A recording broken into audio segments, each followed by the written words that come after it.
Chapter 431. The climax can't come so quickly. It will be at least 30 chapters or so. I'm also looking forward to it. When the time comes, I might have to write slowly. I haven't written such an awesome scene yet. P.S. After watching it for a year, I finally bravely jumped into the stock market and found that it really was a big scene. I couldn't calm down before 3 o'clock. I bought 20,000 and was going to leave it there. I'm a big shot. Ever since his rebirth, or more accurately, ever since he had come from Danzhou to Jingdou, Fan Xian sat in a black carriage, wore a black robe, and held a black, slender dagger as he walked in the darkness. His entire body, from the inside out, was completely black. Now on the vast blue sea the ship was pure. The mast rose high, and the white sail was like the clean wings of a giant bird. It was as if it wanted to pierce through the white clouds on the horizon. The cripple, Lieutenant Dan, had once tied himself to the head of the mast and bitterly cursed the unfairness of the world toward the sky full of rain and shocking waves. However, Fan Xian, who was climbing to the top of the highest mast, did not feel this way. After comparing Chun Pingping to his good friend Aegon, he narrowed his eyes slightly in a thin white robe and faced the morning sea. His thoughts and state of mind became as pure and happy as the scenery around him. Cursing heaven and earth, blaming heaven and earth, fighting with heaven and earth, and wanting to become a person was not the life that the selfish and death-fearing Fan Xian hoped for. He just greedily enjoyed every moment after his rebirth.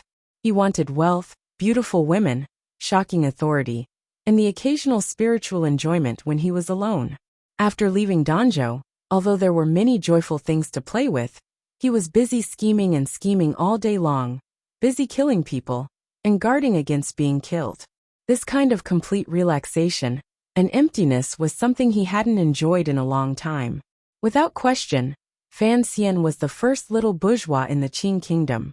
His mother was clearly on Paul's side. Thus, he would not pass up such a petty bourgeois opportunity to go out to sea and enjoy the wind. He would drink good wine and eat beef like Chu Liuxiang, and be the master of the ship like Master Su.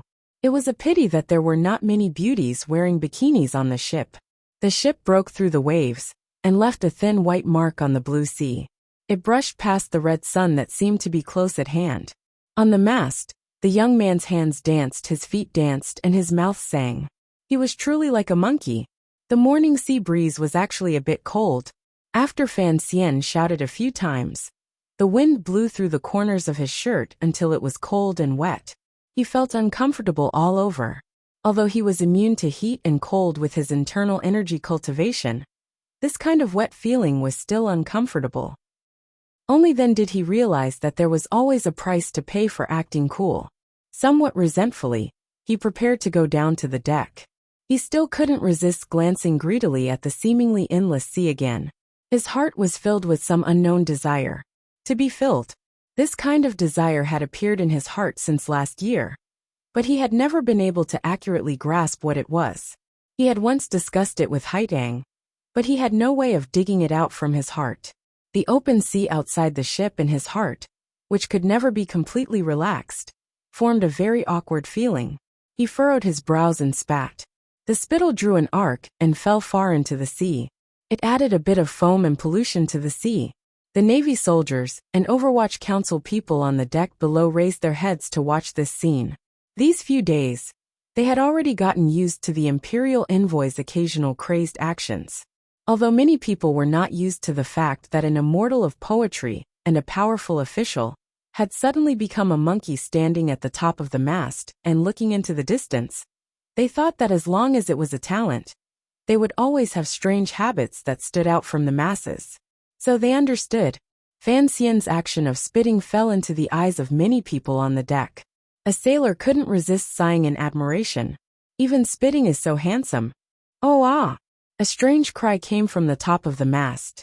I am Mount Tai. I am Mount Tai. Everyone on the deck looked at each other. The sailor who had sucked up earlier was indeed braver than the average person. He gathered his courage and asked the Overwatch Council official beside him, "Sir, what kind of mountain is Mount Tai?" The person he asked was Fan Xian's trusted aide, Hong Chongqing. Hong Chongqing glanced at him coldly, and then turned his face away. A gust of wind rose. With a light snap, A pair of bare feet landed firmly on the deck. A young man wearing a white unlined garment loosened the rope in his hand and yawned. A sailor beside him rushed over to tie the rope back in place. Fan Xian jumped down from the top of the mast. Although they had seen this scene many times, many people on the deck still couldn't help but be dumbfounded. How high was this mast? How could Sir Fan Jr. jump down so easily? Hong Chongqing's gaze as he looked at Fan Xian was full of worship. Everyone knew that Sir Fan Jr. was a rare ace in the world, but they could not imagine that a true ace was actually this powerful. Someone brought the reclining chair over. Fan Xian lay down on it, as if all the bones in his body had gone soft. His 2 feet were propped up on the railing of the ship, allowing the sea breeze to wash his feet. He felt the sea breeze pass through his toes like a lover's gentle caress. He sighed in satisfaction. His left hand held a cup of wine produced by the palace treasury, and slowly drank. His right hand gently pinched the shell of a nut, and brought it to his lips. Fan Xian once again felt the same regret he had on the mast. If only Wanner and Cece were by his side. Sir. Hong Chongqing stood by his side. He wanted to say something but then stopped. In the end, he couldn't resist asking in a low voice, "What kind of mountain is Mount Tai?" In this world there were many famous mountain peaks, but no one had ever heard of Mount Tai. Hong Chongqing quietly said, "Is it tonight's secret order?" Fan Xian paused and couldn't resist laughing. He scolded, "What Mount Tai? There is one on Dong Mountain." Suddenly, a sailor on the ship cried out loudly with a glimmer of excitement in his voice, "We've arrived at Dong Mountain." Fan Xian immediately rose and walked with the excited Overwatch Council officials to the port side of the ship, waiting for the appearance of Dong Mountain. In that instant, Fan Xian, for no reason, remembered that in his previous life, before he had gotten sick, he had taken a ship past the 3 gorges and was about to pass by Goddess Peak. Those passengers had also been this excited. However, that time, Goddess Peak was hidden in the clouds and rain of Wu Mountain. They had only seen the movement of the tent, but not the goddess's body. It was a pity. Fortunately, the weather was clear, and there was not a speck of dust in the air. Dong Mountain did not hide his appearance. The ship sailed north for several miles, circling around a beach densely covered with submerged reefs. After making a turn to the left with great difficulty, everyone on the ship suddenly felt their eyes brighten. The ordinary scenery that they had been seeing for several days suddenly disappeared. Instead, a huge mountain that seemed to suddenly stretch across the heaven and earth filled everyone's eyes just like that. The Great Dong Mountain. This was a stone mountain. It seemed normal, but this stone mountain was very large. No one knew how many meters tall it was. Furthermore, the side facing the sea was an incomparably smooth stone wall. There was not a single crack on the stone wall. It was as smooth as jade. It was as if a god had once used a divine sword to split this mountain in the middle. Fan Xian looked at this scene and sucked in a cold breath. Given his eyesight, he judged that this mountain was at least 2,000 meters tall. How could this stone cliff facing the sea be completely unbroken? Although he was a pig when it came to geology, he knew that this kind of marvel was very rare to see. The Great Dong Mountain was not large. It was just tall and steep. It was like a stone pillar, an incomparably large stone pillar. Furthermore, the side facing the sea was already smooth. The erosion of the sea wind for tens of thousands of years had not caused it to show any signs of loosening. There were no signs of animal activity. Even those proud and untamed giant birds could not make their nests on it. Fan Xian narrowed his eyes and thought to himself that this place was indeed wondrous. It was even more beautiful than northern Qixi Mountain stone wall. On the side of the Great Dong Mountain facing the sea, there seemed to be a lot of fertile soil. Verdant and lush forests grew and flourished on that side of the mountain, creating an exuberant and dense appearance of green. One side was green, the other was white. The 2 sides of the Great Dong Mountain used these completely different colors to decorate the world. It formed a very harmonious feeling. It was like a piece of jade that had turned from green to pale. It was extremely beautiful. Fan Xian couldn't resist sucking in another cold breath. Of course, he knew of the Great Dong Mountain. In this world, there were 2 places known as Dong Mountain. One was in the western suburbs of the Kingdom of Qing. It was just a small hill, but because the Qing temple had a shrine there, and because some folk gods enjoyed worship there, it was somewhat famous. The other place was on the shores of the East Sea, the Great Dong Mountain that enjoyed great fame in the world. The Great Dong Mountain was famous because of its wondrous structure and perfect scenery. It also produced the most perfect jade in the world. Fan Xian still remembered that a year ago, during the Northern Qi Empress Dowager's birthday, someone had offered a tribute of the Great Dong Mountain's essence jade. However, after the Qing kingdom had conquered this area during the northern expedition, they had built another Qing temple on the Great Dong Mountain and strictly prohibited the mining of jade. Thus, the jade of Dong Mountain was only in stock on the market, and the price was becoming more and more expensive. The third reason for the Great Dong Mountain's fame was the Qing Emperor's edict. The incense in the Qing temple on the Great Dong Mountain had long surpassed that of the Qing temple in Jingdou. One reason was that the Qing temple in Jingdou was strictly guarded. Commoners did not dare go there, while the Qing temple on the Great Dong Mountain did not have this problem.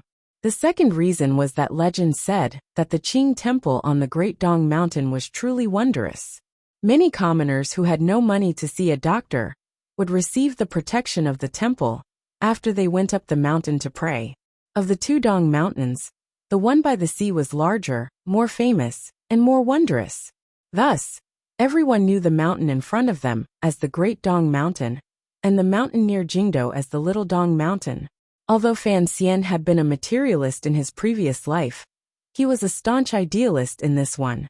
Looking at the stone wall of the Great Dong Mountain, he couldn't help but narrow his eyes. Once again, the same feeling he had when he first entered the Qing temple surged. Was there truly a mysterious power in this world watching him? Was it the temple? He unconsciously shook his head. He could faintly see the mountain paths passing through the woods on the other side of the Great Dong Mountain. They were like thin threads tying the thick layer of green clothing securely to the Great Dong Mountain's naked body. Fan Xian's eyesight was very good, so he could see that at the peak of the mountain, there was a black temple facing indifferently toward the sea below the cliff, and the morning sun in front of it. He unconsciously smiled, and wondered if he would have to practice climbing from this stone wall again in the future. The difficulty was a bit too high. Before long, the Great Dong Mountain was left behind the boat. It was also left behind the heads of the people on the boat. Other than a few words of praise, no one said anything else, and returned to their respective posts.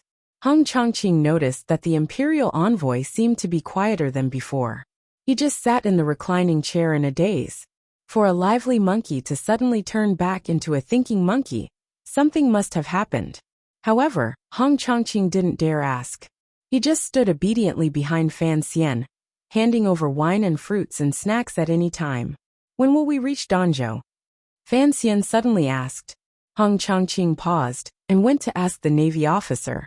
He came back and replied, "In the afternoon." Fan Xian nodded and suddenly sighed. Hong Chongqing thought for a bit and hesitantly asked, "Why are you sighing?" This time, it was Fan Xian's turn to be surprised. He was silent for a long time and didn't reply. He had discovered a somewhat amusing, yet not very amusing truth. Those who followed him, regardless of whether it was Wang Qinian at the beginning or Deng Ziyu and Su Wenmao later, after following him for a long time, they all seemed to develop in the direction of supporting him, although not everyone had Lao Wang's talent. For example, this sentence, "Why are you sighing?" Was it very similar to the sentence, "Why are you smiling?" Fan Xian forced a smile. Only now did he understand the root of this matter. The reason these trusted subordinates joined in was not because of anything else. It was because he was the master. Whether intentionally or not, they would always flatter him, make him happy, and help him solve his worries. Thinking about it, it seemed that it was only Xiaoyan's temperament that was different from normal people. Fan Xian smiled and followed Hong Chongqing's words and said, "It is human nature to feel shy when one is close to home." He had lived in Danzhou for 16 years and left for more than 2. Suddenly returning home always made him feel strange emotions. He didn't know if his grandmother's health was good, if the servant girls in the manor had married, or if the little yellow flowers on the cliff were still faintly blooming. After he left, would there still be anyone standing on the roof yelling that it was raining to collect clothes? had the hedonistic enemy he had dreamed of since he was young appeared. Dong, how is your tofu selling? Hong Chongqing chuckled, but didn't know what the commissioner was afraid of. He thought, you are already an important official of the court, and returning home with the identity of an imperial envoy. You should be bringing honor to your ancestors, and traveling in silk clothes every day. You should be incomparably happy. Why are you still so worried? Fan Xian glanced at him and asked, your hometown is in Chuanzhou? Yes, I was born and raised there. Find an opportunity to go back and take a look.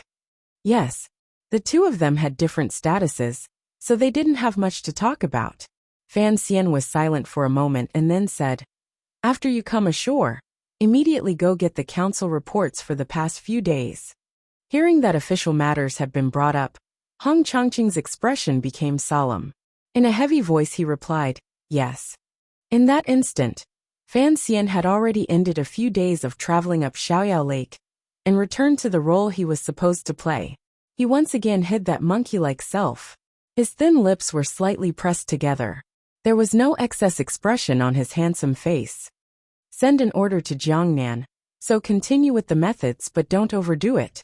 Everything can wait until I return from Jingdou after the new year. Yes. You stay by my side. Have the 7 people from Jiaozhou go to Jiangnan and help Ding Ziyu. Yes. The 8 Overwatch Council officials who had revealed themselves in the Jiaozhou incident were all taken away by Fan Xian.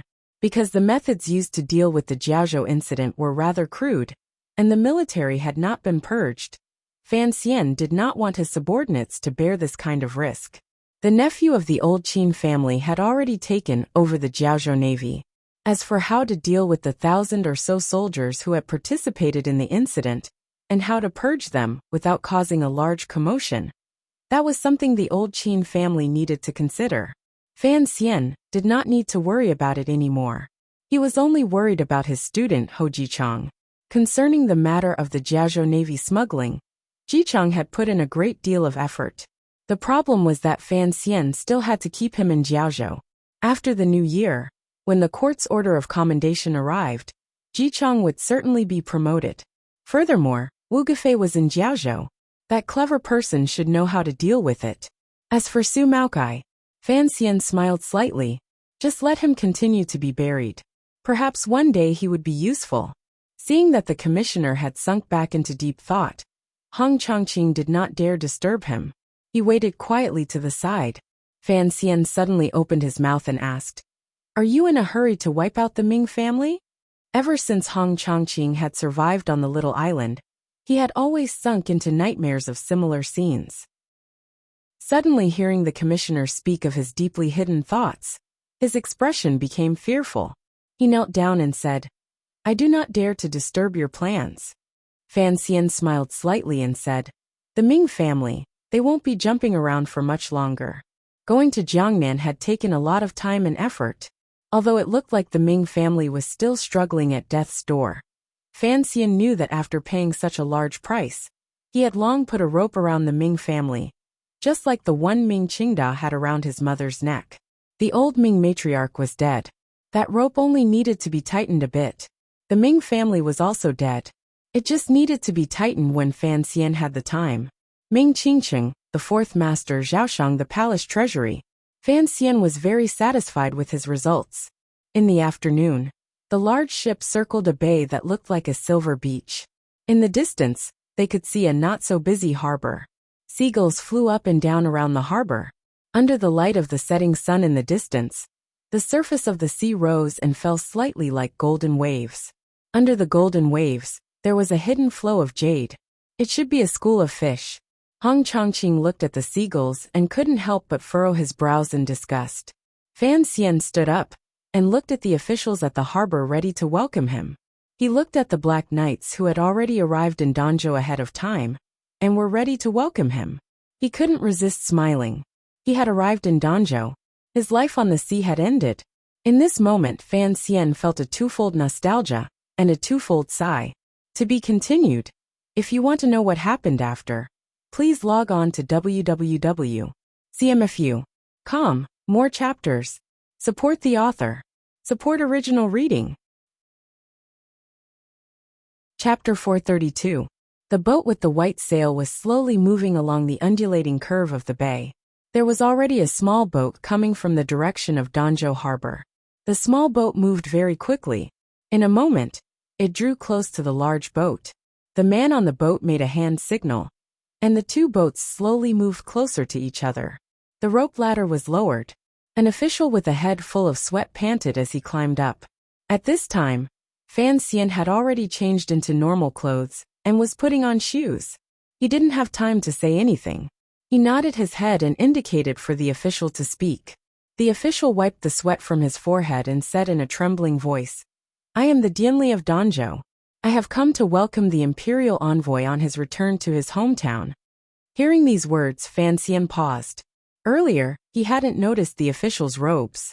Hearing him say he was a Dianli, he couldn't help but be surprised. He was not a person who liked to be flattered and flattered. But he knew that the commissioner of the Overwatch Council, the imperial envoy, returning to his hometown, the local officials in Danjo would certainly feel honored and would do everything they could to flatter him. Why had the Zhizhou not come? But a Dianli had come. He unconsciously glanced at the ant-like people on the dock in the distance and narrowed his eyes. Where is the Zhizhou? However, this unintentional sentence landed in the Danjo Dianli's ears like a clap of thunder. He was given quite a fright. With a mournful face he said, "Sir received news of your arrival. At this time, he should be hurrying to the dock to welcome you. Sir, don't blame him. It is truly, Sir did not know you would arrive so early." This string of "sir" confused Fan Xian. After thinking for a while, he finally understood that Danjo had not expected his boat to arrive so quickly. He smiled and said, "What is there to blame? It is only a private return. There is no need for such a grand welcome." However, there was already a grand procession on the dock. Fan Xian's eyesight was startling. He could faintly see people hurriedly preparing to put up awnings. There were also officials hurrying in that direction. There were also many Danjo commoners gathered there. The Danjo Dianli felt slightly more at ease. He braced himself and raised his head slightly, sizing up this major figure, who had not returned to Danjo for 2 years. He had only been transferred to Danjo after Fan Xian left, so he had heard many rumors about the strange young master in the Count's manor. In officialdom, he had also heard many of Sir Fan Jr.'s glorious achievements in Jingdo and under heaven. Thus, he had long been filled with curiosity toward this figure who had walked out of Danjo. As expected, a heavenly figure. The Dianli was shocked by Fan Xian's appearance and immediately lowered his head to report the day's situation. It turned out that Lin Wanner, the princess, had brought the third prince and a group of people back to Danjo. This had long startled the entire city. Ever since Danjo's seaport business had declined, it had long become a small, secluded place. Although the emperor had reduced taxes year after year, and the people were happy, who had seen such a large scene. This was a prince and princess. Everyone was guessing that since his wife and student had returned, Sir Fan Jr. would also return. Thus, they had long made preparations. However, they had not expected that Fan Xian would be handling matters in Jiaozhou. All of the officials and commoners did not know when Fan Xian would arrive, so they gradually relaxed. It was not until today that a group of completely black riders suddenly arrived outside the city. They passed through the city defenses and came directly to the docks to set up defenses. Only then did the commoners guess that Sir Fan Jr. would arrive today. Time was too tight, so only the Dianli, who had coincidentally heard of this matter, had rushed over. The Danjo Zhizhou and other officials were probably still in their manors, avoiding the summer heat. At this moment, they were hurriedly putting on their clothes and rushing over. The Danjo Dianli was afraid that the government would not be able to set up in time and cause Fan Xian, this major figure, to become angry. So he had quickly come up on a small boat to ask for forgiveness. He carefully looked at Fan Xian's expression. Fan Xian suddenly opened his mouth and asked, "Is the old lady well?" The Dianli smiled flatteringly and said, "Her body is very healthy. The Zhizhou often comes into the manor to pay his respects." Fan Xian suddenly furrowed his brows. The Dianli's heart jumped. He thought that Fan Xian was beginning to express dissatisfaction with today's work. He was so scared that the sweat on his back increased. It was Hong Chongqing beside Fan Xian, who knew that he was suddenly confused and didn't know how to refer to his wife in front of this official. He smiled slightly and said in a quiet voice, "Is the mistress here?" Fan Xian let out a breath and nodded. Although the Dianli in front of him was a minor official, there was no reason for him to refer to Wanner as mistress, even though this Dianli would certainly be very willing to recognize Lin Wanner as his grandmother. "Madam is in the manor," the Dianli carefully said. "The old lady is also in the manor. The weather is hot today. I was afraid that the old lady would be worried about you and insist on coming to the docks to receive you, so I didn't dare report to the manor." Fan Xian nodded his head with satisfaction and patted the Dianli's shoulder with approval. He also had the same intentions, so he didn't have the Black Knights report to the manor. He had even prepared to give the old lady and some people in the city a surprise. The Dianli was overwhelmed by the favor. "Have the people on the docks disperse," Fan Xian smiled and said. "Lend me your little boat. I'll go back myself in a bit." Since the old lady and Wanner had not come to the docks, he couldn't be bothered to interact with those officials and his fellow villagers in Danzhou. It would not be too late to gossip about them in the future. He sat in the bamboo shed with a serious expression. That time in Suzhou was enough for such an uncomfortable experience. Unexpectedly, hearing these words, Hong Chongqing and the Dianli said in unison, "That cannot be done." Hong Chongqing was worried about Fan Xian's safety. After Fan Xian calmed down slightly, he smiled slightly and said, "Qinghua, you haven't been with me for long. In the future, remember, you are a member of the Overwatch Council. As for my decisions, just accept them.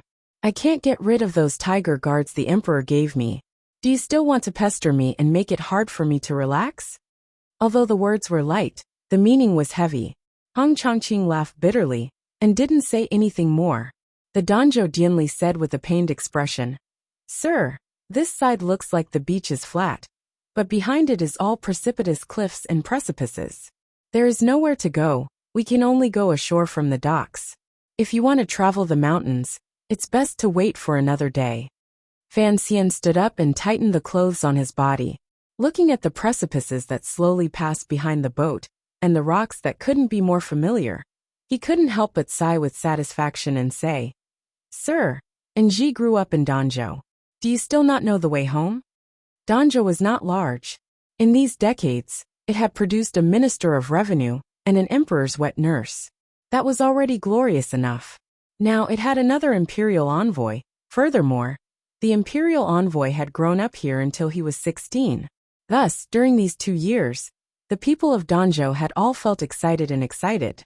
Even when they interacted with the people of neighboring provinces, they had a glimmer of confidence and pride. The Black Knights of the Overwatch Council had come to the docks to set up defenses. Although the people were afraid, they guessed that this major figure was returning home. Naturally, they surrounded him, ready to see if the young master of the Count's manor, who was as pretty as a girl, had changed in appearance during these 2 years in Jingdou. An auntie holding a basket with eggs muttered, "After the new year, he said he was coming back." In the end, it wasn't the real person who came back. This time, it should be the real person, right? A person beside her smiled and said, "How could it not be the real person? Don't you see that the third prince and Lady Fan have both returned?" Another person said excitedly, "I wonder if young Master Fan's appearance has changed? When he went to Jingdou, who knows how many young ladies in Danzhou cried until their eyes were swollen." The auntie laughed loudly and said, "How could he change just like that? I don't think so. Even his own father can change just like that." Immediately, this unknown person was dragged by the excited crowd into an alleyway to be violently beaten. After a moment of awkwardness and silence, the Danzhou commoners waiting for Fan Xian on the docks gradually turned the topic of idle conversation back to Fan Xian himself and old stories from the past. "Do you still remember every time there was a tornado, young Master Fan liked to stand on the roof of his courtyard and yell for everyone to collect the clothes?" Everyone laughed. The young people close to Fan Xian's age couldn't help but think of many things from the past. At that time, Fan Xian was only an illegitimate child of the Count's manor. Occasionally, he would fool around with these children on the streets. However, as he gradually grew older and his status changed, he had long become a person of two different worlds. There was only envy and some complicated emotions in the eyes of the young men. One of them said in a small voice, "I've also heard the imperial envoy tell stories." His voice was very quiet, and no one probably believed the contents of his words, so most people unconsciously let their ears filter these words. Seeing that no one paid attention to him, the young man said with vexation, "It's true. I still remember it was a story about digging for treasure." Still no one paid attention to him. The auntie holding the egg said with great interest, "Speaking of which, our young master Fan is truly different from other people. Ever since he was young, he has been obedient and sensible. There are also a few strange things, for example, when he and the serving girls in the Count's manor go out on the streets. When did he ever let them carry anything? TSK, this master is what you call amiable." The discussions on the docks were lively and varied. In a short while, the Danjo Jijo arrived with the officials. They were panting as they tidied up their official robes. Looking at the large ship with white sails that was about to dock, they let out a breath in their hearts. They thought to themselves that after so much hurrying, they had finally arrived. However, no one had expected that the imperial envoy would not be on the ship. The Danjo Dienli walked down the ladder and met the Jijo's murderous gaze. With a long face he said, "Sir came down halfway. He should have already returned to the manor by now." The Jijo was shocked and glared at him. He was anxious to go to the Count's manor, but he did not dare to leave. Although the imperial envoy had come down, there were still a group of officials on the ship that he had to attend to. In front of these trusted aides of Fan Xian, he did not dare to be too arrogant. Hearing these words, the surrounding crowd couldn't help but cry out in unison. Shortly after, they let out long sighs. Their tone was full of pity. Hong Chongqing wore the Overwatch Council's official robes and led a group of Overwatch Council secret agents off the ship. He looked at the crowd on the docks. The crowd was swept by this cold gaze and immediately shut their mouths. Unexpectedly, Hong Chongqing piled a warm smile and said, "The commissioner's heart aches for everyone being sunburned on the docks, so he thought of this last resort. In the future, he will naturally come out to meet everyone." He then turned to greet the Jijo and warmly said, "Sir truly does not want to startle the place, so we appreciate your kindness. However, please take everyone back first." On a precipitous cliff not far from Danjo, there was a white figure struggling to climb up. Perhaps the word struggle was not the right word to use, because the person who was just a small white dot compared to the stone wall climbed up very easily. The tip of his toes pushed slightly, his fingers slightly bent, his whole body sticking to the slippery stone wall, moving forward like a flowing curve. It did not seem to be the slightest bit strenuous. This person seemed to be exceptionally familiar with the stone walls, filled with bird nests and moss. The path he chose was also incomparably precise. Even when he placed his hands and feet, there was not the slightest hesitation. It was as if he knew where the protrusions under the rocks were, and where the cracks were where he could land his feet. Without further explanation, this person was Fan Xian, who had left the large white sail ship. When he was a child, he began to climb the cliff under Wu Zhu's supervision, until he was 16. He had spent a full 10 years on this cliff. Of course, he was as familiar with every blade of grass and tree as his own palm print. It had been more than 2 years since he had climbed. Fan Xian calmed his breathing and got close to the stone cliff he had not seen in a long time. The seabirds and mud he had not seen in a long time, and climbed upward. Before long, he was already standing on the highest cliff, looking down at the waves crashing against the rocks below his feet, and the view of Danjo in the distance. He turned around and, with some surprise, saw a large cluster of small yellow flowers blooming.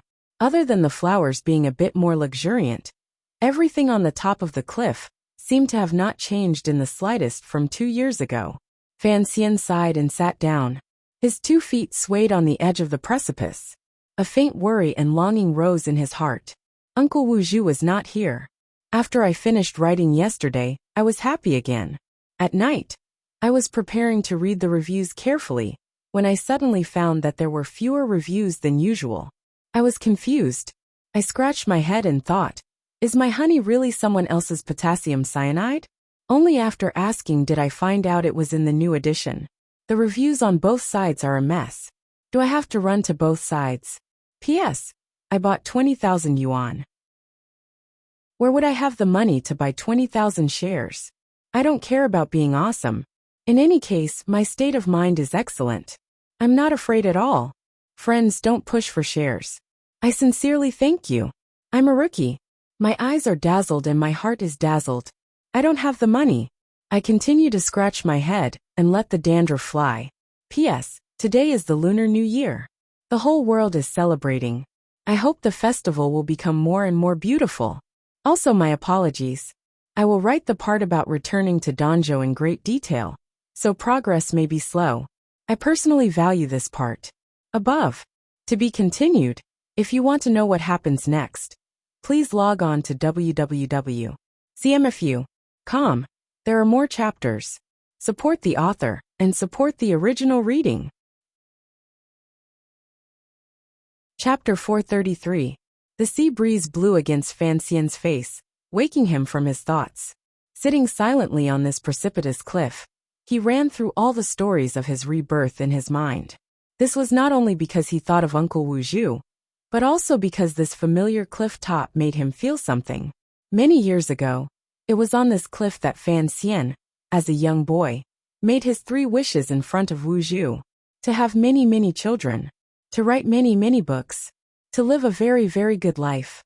Uncle Wu Zhu concluded that Fan Xian needed many women, many gunmen, and many servants. Thus he needed a lot of money, which was power. Thus, the two of them went to Jingdou. To this day, in Fan Xian's second life, he had already had many experiences with the opposite sex. Although not much remained, he had no children. However, he was not in a hurry. He didn't hire gunmen, but he was almost at the end of Dream of the Red Chamber. Copying poems in front of the palace. Copying poems when he met beautiful women. Without question, he had grown into the world's greatest gunman. As for money and power, Fan Xian had also obtained a lot, but a very good life? He furrowed his brows and shook his head. People were never satisfied. Recalling and concluding did not take him too long. After confirming that Uncle Wu Zhu was not on the cliff, he decisively rolled up his trousers and followed the familiar stone path between the cliffs, sweeping down like a bird. The reason he had returned to Danzhou and was not in a hurry to see his grandmother, instead coming to the cliff, was because Fan Xian had long been worried about Wu Zhu. Although in the past half year, he had not revealed a glimmer of anxiety in front of or behind others. Of course, not many people knew of Wu Zhu's existence. In the depths of his heart, he was very worried. One day before he left Jingdou, in front of the Overwatch Council's frozen mirror-like pool, Chen Pingping told him the news of Wu Zhu's injury. In this world, the number of people who could injure Wu Zhu could be counted on one hand. In the battle with Ku He that no one knew about last summer, Uncle Wu Zhu and Ku He had separately recovered for many months. This time, how long would Uncle Wu Zhu need to recover? Originally, Fan Xian was already used to the blind uncle's mysterious appearance, but when he thought of Wu Zhu's strange injury this time, he still couldn't stop worrying. He always felt that things were not so simple. The lack of news for half a year made him even more angry. So as soon as he returned to Danzhou, he tried to find traces of Wu Zhu. However, Uncle Wu Zhu was not here, and he did not know how his injury was. Taking advantage of the dusk, Fan Xian quietly walked alone into Danzhou, the place he had grown up in. He greedily breathed in the slightly salty and damp air. His mood brightened, and did not become salty and damp. Walking past the city gate, the cloth shop, and the wine shop, the sky was dark. No one noticed that this young man was the imperial envoy that the people of Danzhou had been eagerly waiting for. He walked all the way until he arrived outside the shop. Fan Xian closed his eyes and listened. He then turned into a side alley. Stepping on the moss that had not been imprinted on his footsteps for a long time, he fished out a metal key from beside the dusty door and opened the back door. His entire body flashed in. The front and back rooms of the shop were covered in dust. The goods on the shelves had probably long been emptied by thieves. Only the chopping board in the back was still there. The thin knife marks on it seemed to tell the story of a young man chopping radishes. Fan Xian chuckled and went forward to pick up the kitchen knife beside the chopping board. He gestured a few times. This kitchen knife had been gifted to him by Uncle Wu Zhu. Uncle Wu Zhu never left marks on the chopping board when he chopped radishes. Later on, he had managed to do it with some difficulty. The taste of the radishes and sorghum was not bad. Without wasting too much time, when Fan Xian stood in front of the door to his own count's manor, the sun had not completely set below the mountain behind him. The warm light still shone inside and outside the incomparably lively count's manor. Today was a big day for the imperial envoy to visit his hometown and relatives, so the servants in the count's manor were all busy, excited and proud. Everyone's faces were like the two large red lanterns hanging at the manor's entrance, glowing with red light and high-spirited. The officials in Danzhou begged for an audience, but had no door. They had long been politely asked to leave. The people passing through the manor door were all the servants and housekeepers of the manor. Fan Xian stood with a smile at the door and looked at those familiar faces. He didn't know what he was thinking. There were a few unfamiliar faces that had probably only been summoned into the manor in recent years. "Young man, don't stand at the entrance." However, his tone was not very fierce. Under the care of the old ancestor, the count's manor had always been very strict. There were very few cases of bullying the good and suppressing the kind. Fan Xian smiled bitterly and opened his mouth. Before he had time to say anything, he heard a figure passing through the manor scream. "Ah!" The person who screamed was a young servant girl. Her face was flushed, and her eyes were shining as she stared at Fan Xian outside the door. She ran out in small steps, almost tripping over the high threshold. Fan Xian was so frightened that he hurriedly held her up. The little servant girl broke free of Fan Xian's hand, like she had been electrocuted. Her hands twisted as she looked at Fan Xian. She was so excited that she couldn't speak. The housekeeper outside the door was curious. A few old people finally saw Fan Xian's appearance clearly in the dusky light, and also let out a cry. The little servant girl finally came to her senses. Her face was bright red. Toward the courtyard, she cried out in a sharp voice, "The young master is back!" "What? The young master is back? Quickly go inform the old madam." "Young master." Following the spread of this news, the already joyous atmosphere in the count's manor immediately exploded. A wave of footsteps moved in this direction. No one knew how many people were coming to welcome Fan Xian home. At this moment Fan Xian, led by the little serving girl, and carefully escorted by the various stewards in the door, walked into the manor. Fan Xian looked at the terrified men behind him and laughingly scolded. "Do you think I don't know how to walk? You can go back." Those people sighed and unwillingly retreated. Fan Xian looked at the little servant girl beside him and thought she looked familiar, but he couldn't match her name. He couldn't resist smiling and asking, "What is your name? Are little Qing and little Ya all right?" The little servant girl immediately became sad. She thought to herself, "The young master has been away for less than 2 years. How could he have forgotten her name?" She had heard from her sisters that the young master had been a good master, who loved his servant girls since he was young. He was the most gentle and polite. She couldn't resist glancing at Fan Xian with hidden bitterness and said, "Young master, Sister Qing is already married. Sister Ye is still in the manor. I am Xiaohong." Xiaohong. Fan Xian had already been unkindly stared at by the little girl's resentful gaze. Now that he heard her name clearly, he almost fell in fright. He stared at the little girl's delicate face and still didn't believe it. He couldn't resist sighing and saying, "It's only been 2 years. How did you grow so big?" As the saying goes, a girl changes 18 times between childhood and womanhood. When Fan Xian left Danzhou, Xiaohong was still a 12-year-old tea girl. Now she had already grown into a big girl. Her figure was already visible, and her features had developed. No wonder Fan Xian didn't recognize her at first.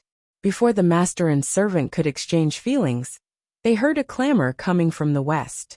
The chattering was like countless birds swooping in. Fan Xian's eyes were sharp. He saw from a distance that his tiger guards, Hong Chongqing, and the others had fallen behind. From this, It could be seen how urgent the women lined up in front of the formation were. A wave of fragrance wafted over. The servant girls in the Count's manor stopped not far in front of Fan Xian. They looked at Fan Xian with faces full of joy. They then respectfully bowed. Greetings to the young master. The servant girls' faces were mostly filled with joy and excitement. Occasionally, there was a trace of sadness from being separated for 2 years. At this time, the housekeeper and servants of the Count's manor also hurried over from the back and knelt down in greeting to Fan Xian.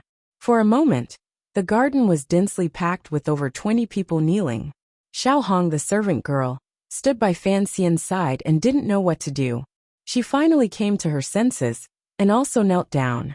Unexpectedly, Fan Xian pulled on her arm and laughingly scolded the servant girls in front of him, who had been with him since childhood. All of you get up. You didn't do this at home. How come after leaving for 2 years, you all dare to disobey my wishes? The servant girls giggled and stood up, surrounding Fan Xian's side. Some inquired about his well-being, some brought him tea and water, some held fans to fan him, and naturally, there were also some who took advantage of helping him tidy up his clothes, to satisfy the emptiness of not being close to the most beautiful man in the world for 2 years. They all did things and so on and so forth. Just like this, Fan Xian walked into the back garden with a crowd on his left and right. Fan Xian looked at the tiger guards and Hong Chongqing, who were waiting by the side of the road with strange expressions. He glared at them and thought to himself, I grew up amidst a pile of rouge, and I still find this kind of life comfortable. What are you men looking at? He had just entered the back garden when he heard a sentence. What a scandal! The servant girls supporting Fan Xian giggled and let go of his hands. Fan Xian, who had been reveling in the relaxed and happy life he hadn't had in a long time, shuddered. Piling the sincerest smile on his face, he looked up the steps. He saw a noble old woman looking at him coldly. Wana was holding the old woman's left hand with a face full of smiles. The third prince was carefully holding the old woman's right hand. Cece was holding a large palm leaf umbrella and hiding behind the old woman. She looked at Fan Xian with a not quite there smile, as if telling him, it was over for him today. For an old woman to have this kind of status, she could only be the Qing emperor's wet nurse. She had brought up an emperor, a prince, a minister, and taught up a commissioner. She was the Danzhou ancestor and grandmother of the Fan family. Fan Xian looked at the old woman's kind and calm expression. He was very excited. With a strange cry, he threw himself at her. Who would have thought that in the middle of his journey, the old woman had already shouted in a cold voice, Stop! Fan Xian was stunned and stood dumbly on the ground. Looking at his grandmother, he didn't know what mistake he had made. The old woman slowly examined her grandson, who had been gone for 2 years. Her gaze gradually moved down from Fan Xian's face. After confirming that the little guy had all 4 limbs and was not disfigured, she nodded her head with satisfaction. However, when her gaze fell below Fan Xian's legs, her gaze still became cold. Go wash your feet. You're already so old, yet you don't care at all, the old woman scolded sternly. Fan Xian lowered his head and looked at his muddy feet. Only then did he remember that when he climbed the mountain, he had long thrown away his shoes. Involuntarily, he raised his head and said with a bitter and pitiful expression, Grandmother, wash first. As soon as the words were spoken, the serving girls had already laughed out loud. They brought out a chair for Fan Xian and went to fetch hot water to serve Fan Xian as he washed his feet. Another serving girl entered the room and took out the shoes Fan Xian had worn a few years ago. Tilting her head, she giggled and said, Young master, I wonder if your feet have grown. Fan Xian allowed them to clean him up with a bitter expression. Seeing Wanner by his grandmother's side reveal an expression that she couldn't help but laugh, he couldn't resist glaring at her. Wanner stuck out her tongue and smiled cutely. Wanner was also curious. Her husband was someone who feared nothing. Why was it that after returning to Danzhou and facing this old woman, he was so scared? After washing his feet and putting on his shoes, Fan Xian leaned against the steps with shifty eyes. The old woman looked at his expression and knew he had no good intentions. Suddenly, she thought of the wild actions he had done the day he left Danzhou, and couldn't help but jump in fright. With a serious expression, she scolded, "What does this monkey want to do now?" "Monkey." To the side, Lin Wanner and the third prince couldn't resist laughing again. Normal men were forbidden from entering the back garden, so the housekeepers and servants, as well as the tiger guards and Hong Chongqing, were all watching the spectacle from outside. Bystanders who heard these words would only think of Fan Xian climbing back and forth on the roof of the fake mountain in the count's manor, while Hong Chongqing was thinking of the commissioner jumping up and down on a large ship with white sails. They couldn't resist nodding their heads, thinking that the old woman's description was indeed not wrong at all. Fan Xian approached the steps with a mischievous smile on his face. He could hear that his grandmother was putting on a strong front, but feeling weak inside. She pressed forward step by step. The old woman panicked and pointed at Fan Xian. Just stand there, just stand there. Don't come any closer." As soon as he finished speaking, Fan Xian had already leaped over. The skills of a 9th-level ace were indeed not to be trifled with. He hugged the old woman and kissed her hard on the cheek. There was a pop, and the sound of the kiss was audible. Joyous laughter rang out inside and outside the garden. "Grandmother, I missed you so much," Fan Xian said sincerely. He thought of how he had discovered earlier that the wrinkles on his grandmother's face were deeper than 2 years ago, and that she had become thinner. For some reason, a faint sense of sorrow welled up in his heart. He helped his grandmother into the room and had her sit in a chair. Only then did he kneel on the ground and formally bow again, giving 3 solid kowtows. "I heard you have a girl in Suzhou." After the grandmother and grandson spoke warmly for a while, the old woman suddenly changed the topic and caught Fan Xian off guard. Fan Xian raised his head in surprise and saw Wanner's face full of confusion. Presumably, she also didn't understand why the old woman had suddenly said that. As for Cece, her face was even more innocent, indicating that she had not said anything to the old woman. To be continued. If you want to know what happened afterwards, please log on to www.cmfu.com. More chapters. Support the author. Support original reading. Chapter 434. Suzhou. Fan Xian chuckled and said to his grandmother, "What girls are you talking about?" "If you're talking about girls, I built a Baoyue brothel in Suzhou. There are a lot of girls there." The old woman shook her head helplessly. "This is another matter. You can be an official, but you have to do this kind of romantic business. Aren't you afraid of losing face?" Fan Xian did not feel it was embarrassing. He smiled merrily and said, "That is the second prince's business. I am just looking after it on his behalf." After he finished speaking, he looked at the third prince, who was sitting next to the old madam. The third prince's little face suddenly showed a look of embarrassment. The Baoyue brothel in the beginning had something to do with this kid. The old woman sighed and said, "Don't keep changing the topic. You know who I'm asking about." Fan Xian fell silent.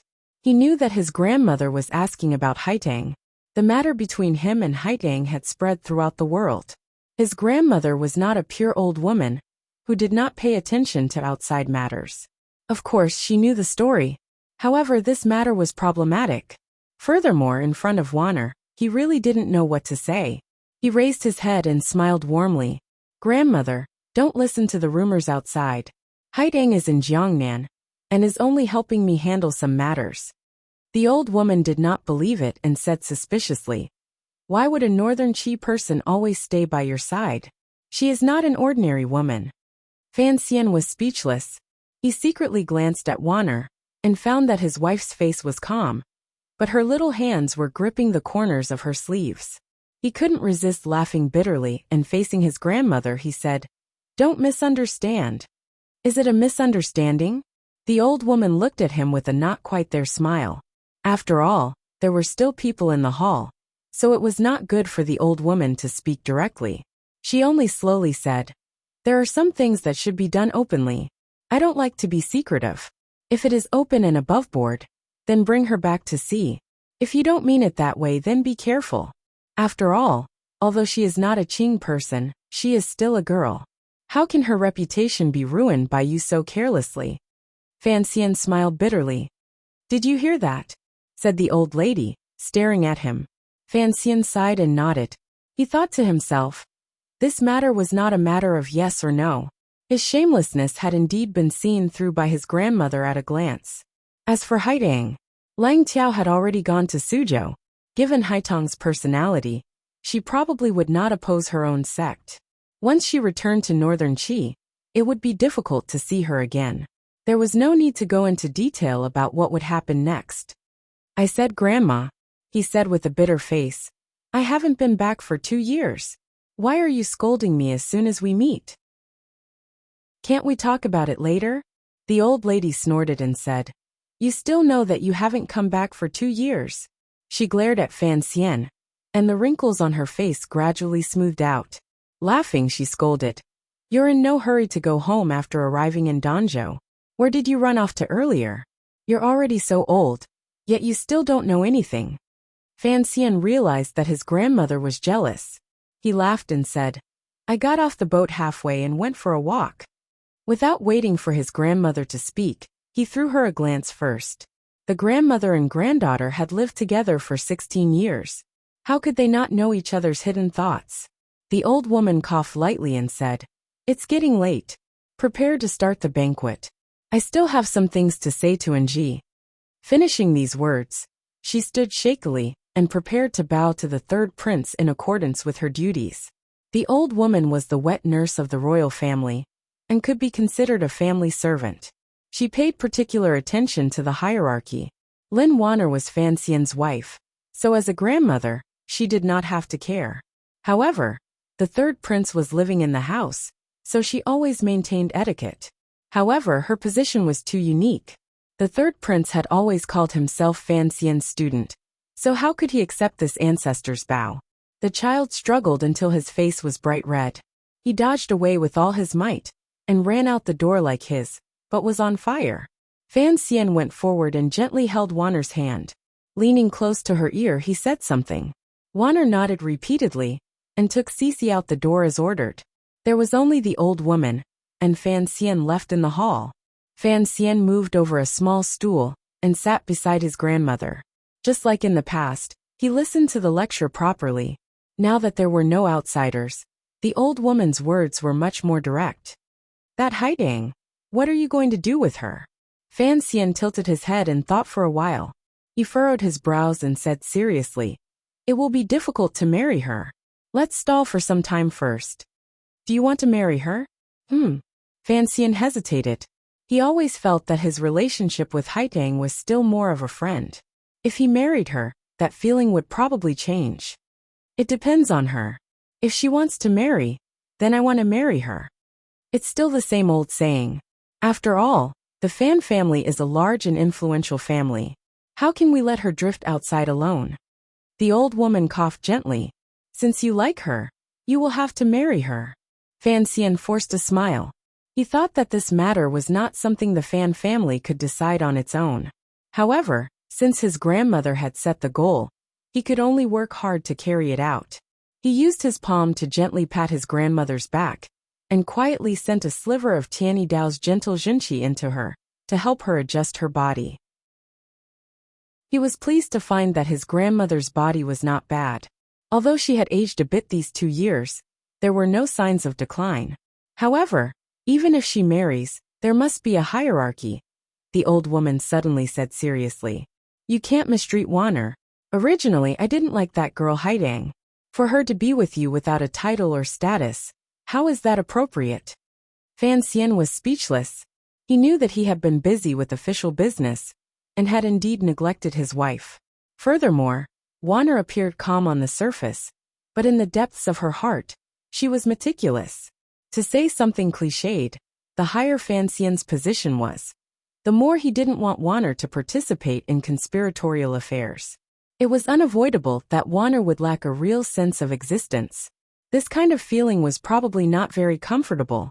However, it could be seen that Wanner was greatly liked by the old woman these days in Danzhou. Don't bring this matter up. The old woman gazed at the grandson at her knees and sighed. Gently stroking his cheek, she said, these years in Jingdo probably haven't been easy either. You know about those things, right? In reality, during the 16 years in Danzhou, Fan Xian, and his grandmother had not been overly intimate with each other. Fan Xian knew that it was because his grandmother wanted to raise him into a cold and hard person. Only then would he be able to protect his life in Jingdo. When was the last time his grandmother had been so gentle? It seemed to be when he was still an infant, and his grandmother had held him in the little building and cried silently. Fan Xian was slightly absent-minded. It was also because of that night that he knew that other than Uncle Wu Zhu, there was also his grandmother, who treated him wholeheartedly. I know all about it. Fan Xian lowered his head. A moment later he smiled and sighed. The problem of one's birth is always so hard to imagine. The old woman smiled slightly and said, "It's all in the past. I think the emperor still loves you." Fan Xian was silent and didn't reply. His grandmother had raised the Qing emperor. Presumably, deep in her heart, she was proud of this fact. However, it was clear that his grandmother's words did not explain everything. At least, she did not explain what she said on that night 18 years ago. He slowly raised his head and looked at his grandmother's wrinkled face. In a quiet voice he asked, "Grandmother, my mother, how exactly did she die?" The old woman paused as if she hadn't thought he would ask this question. After a moment of hesitation, she slowly said, "Your father still hasn't told you?" Fan Xian smiled weakly. "Father has said it, but I still feel that it shouldn't be so simple. Your mother is an extraordinary person." The old woman lovingly patted his cheek. "I believe the emperor has already avenged her. As for whether or not there are any enemies left behind, naturally, those boys will take care of it." Those boys were the ones who had fought every day in King Cheng's manor. Fan Xian smiled. It looked like his grandmother didn't know the details. Perhaps she didn't want to tell him her guesses. Speaking of which, it was true. For anyone else, he had already received enough compensation from the royal family.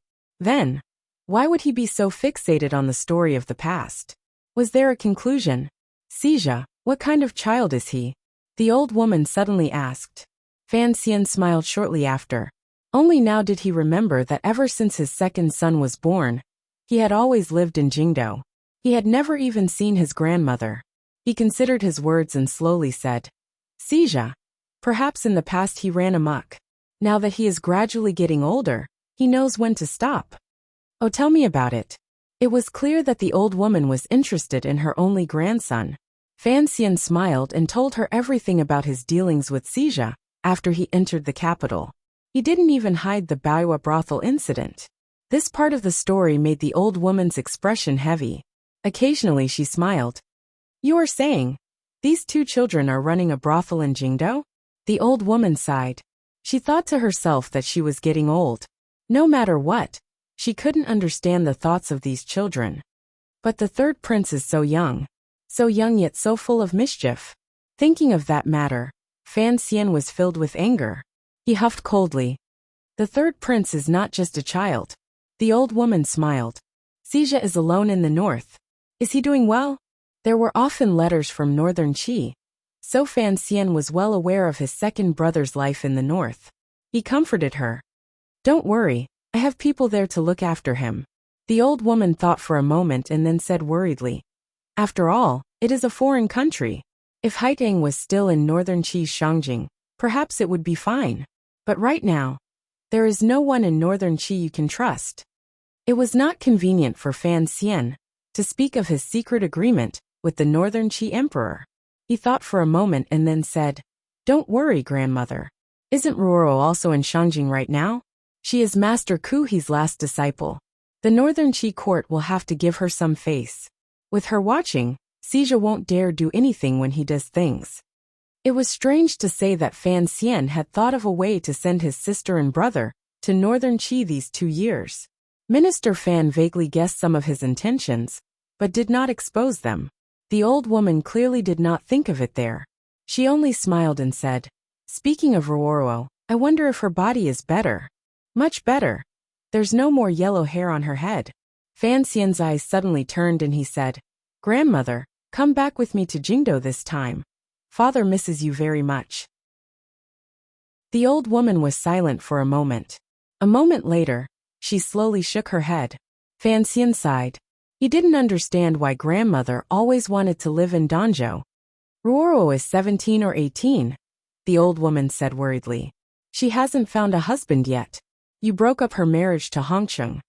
Then you have to keep an eye out for people with good character, good family backgrounds, and trustworthy families. Fan Xian patted his chest loudly and said, Grandmother, you gave this matter to me to handle. I will definitely handle it properly. Truthfully speaking, he did not think this way in his heart. He thought Ruoro is so young. Why is she in such a rush to marry? Seeing more and walking more was the right thing to do. As he thought this, he completely forgot that when he married Wanner, the two of them were actually not much older than children. As a brother, you have done very well. The old woman looked at Fan Xian warmly and said with praise. The countess looked at Fan Xian warmly and said with praise, You have managed it well. The Fan family is blessed. If your brother and sister can become successful, it will all be because of you. Fan Xian's face reddened. He thought to himself, Ruoro was so smart that she did not need him to manage her. Sija's nature had been forcefully twisted by him. In the beginning, it had been for his own benefit. As for his ability, even the shopkeepers of Qingyu Hall had admitted that Sija was a genius in business. The conversation between grandmother and grandson, which was kept away from others, came to an end. The old woman hesitantly asked, What about that person? Did he come back this time? The old woman was asking about the blind shopkeeper, who had been their neighbor for 16 years. Fan Xian paused for a moment and then understood. With a pained expression he said, I was going to ask grandmother if she had seen him come back recently. Madame Dowager's expression turned serious. So he's not with you. Then don't go running around like you did this afternoon.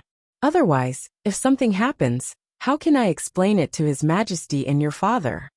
Fan Xian mysteriously moved closer to his grandmother's ear and said, Don't worry, grandmother. Your grandson is now an ace of aces. The old woman laughed involuntarily. She covered her mouth and said nothing, revealing some of the charm she had many years ago. As they spoke, someone came in from outside to report that the banquet had begun. The grandmother and grandson met each other's eyes with great understanding. Fan Xian held the old woman's arm and walked out.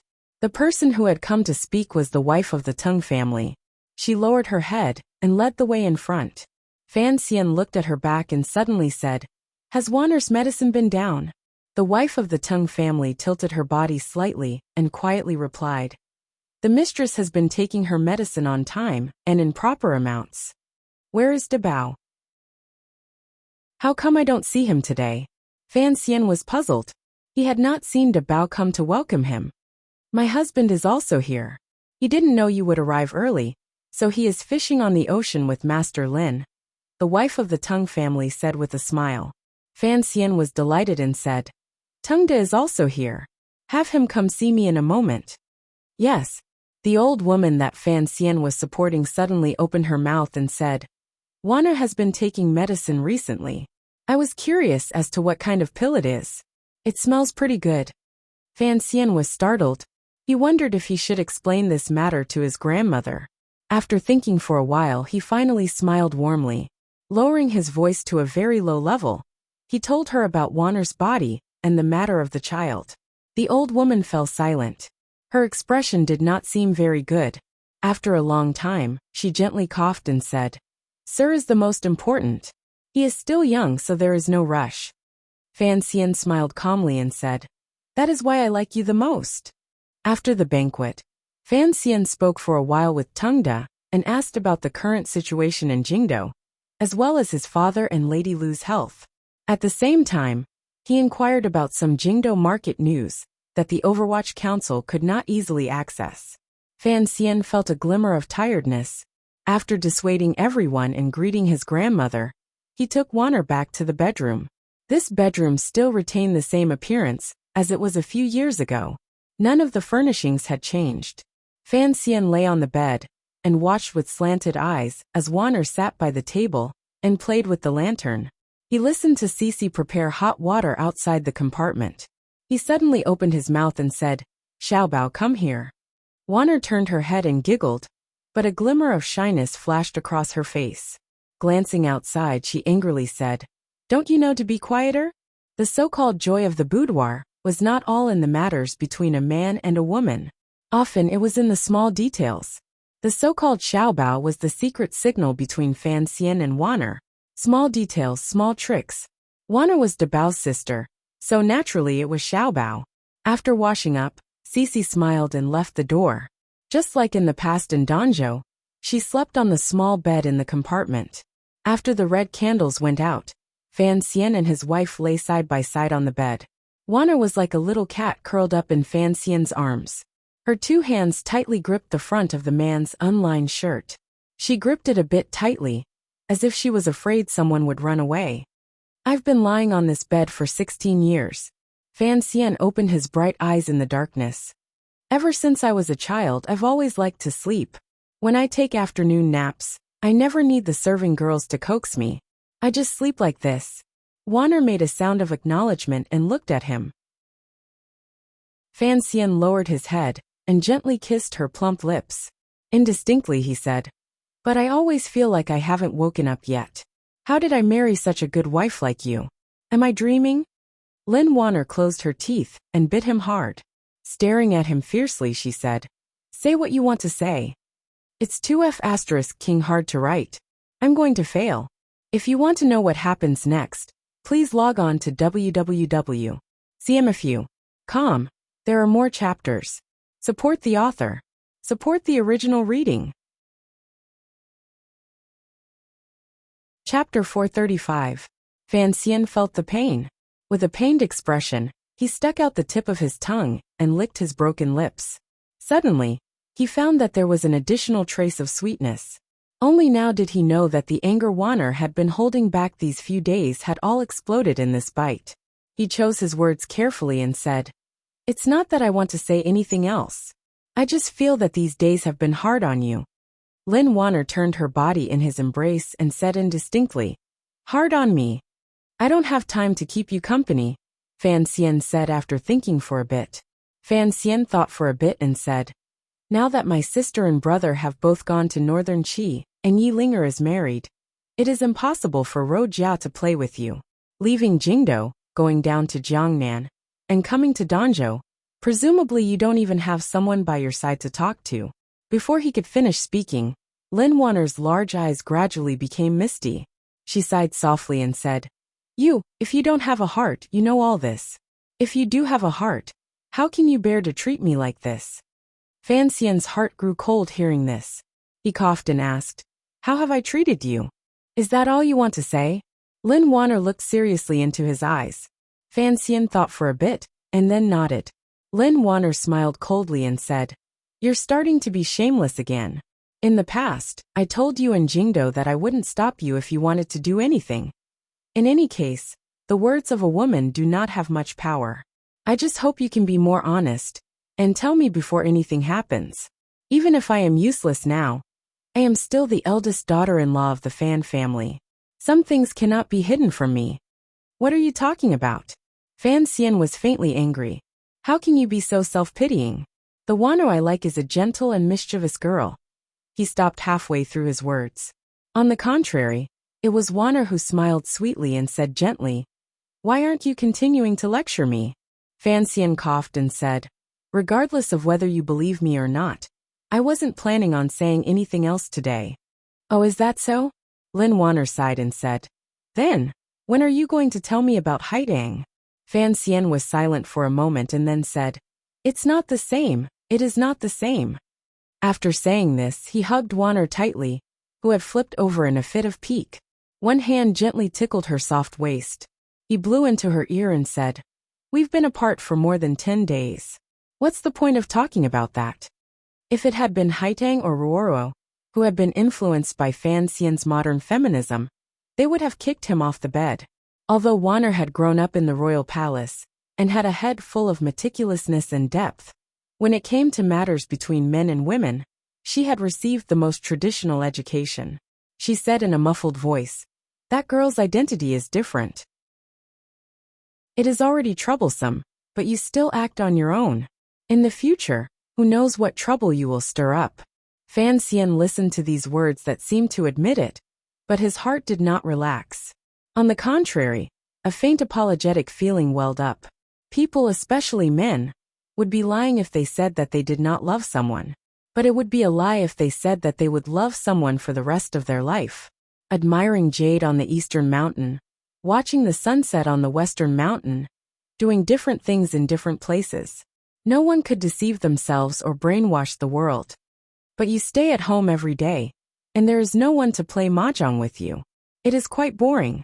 Fan Xian did not want to continue on this topic, because he suddenly realized that Haitong's position was still that of a friend. That girl might not be willing to marry into the Fan family. Why should he worry about this ahead of time? Why should he make his wife worry and sour with him? The concubines in the palace don't just pass their days like this. Fan Xian's words touched the true weakness in the depths of Lin Wanner's heart. She couldn't help but sigh. She had grown up in the palace. Her mother was the illustrious eldest princess, and her father was Prime Minister Lin. Unfortunately, she had been locked up in the palace, and had only seen her parents a few times.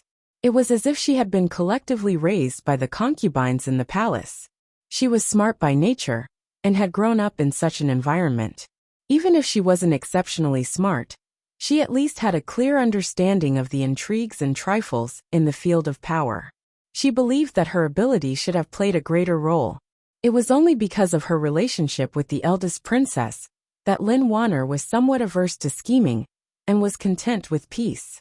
It was also because of the hostile relationship between her husband and mother that Wanner could not have found a suitable place to shine. This was something that she and Fan Xian had discussed a long time ago. If a person could not find a place in their surroundings, they would eventually feel a sense of loss. If she was just an ordinary woman, then she could manage the household, be filial to her parents-in-law, serve her husband and raise a daughter.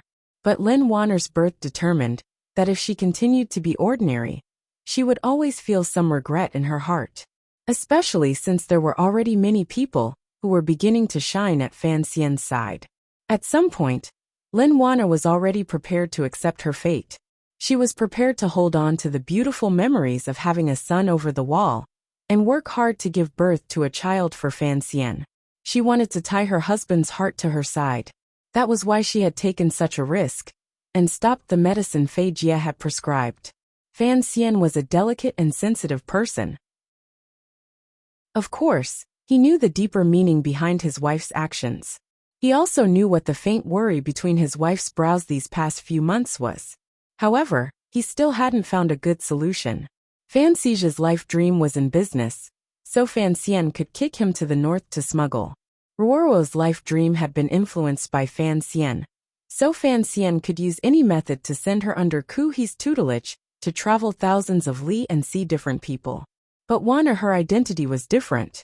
She was his wife. Her life dream.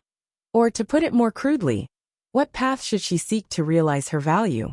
The spring examination case, as well as some matters before and after, all made Fan Xian understand that Wanner's strength was actually in the palace. In terms of planning, she could indeed help him a great deal. But the problem was at present, he and Xinyang were like fire and water. How could he let Wanner be caught in the middle? Fan Xian sighed and said, "If there really comes a day when weapons are used against each other, I really don't know what to do." Such undisguised words were something the husband and wife rarely touched on. They had always avoided this matter. Lin Wanner was silent for a long time and then said, "You know, I don't have much affection for my mother, but after all, she is my mother." "I understand." Fan Xian pressed his nose against her hair and took a deep breath. "Believe me, at least I won't make you sad." Would anyone believe these words? Fan Xian suddenly opened his mouth and smiled slightly.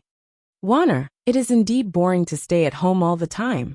I have some things I want you to help me do, but it might be difficult and exhausting." Lin Wanner opened her eyes wide with curiosity.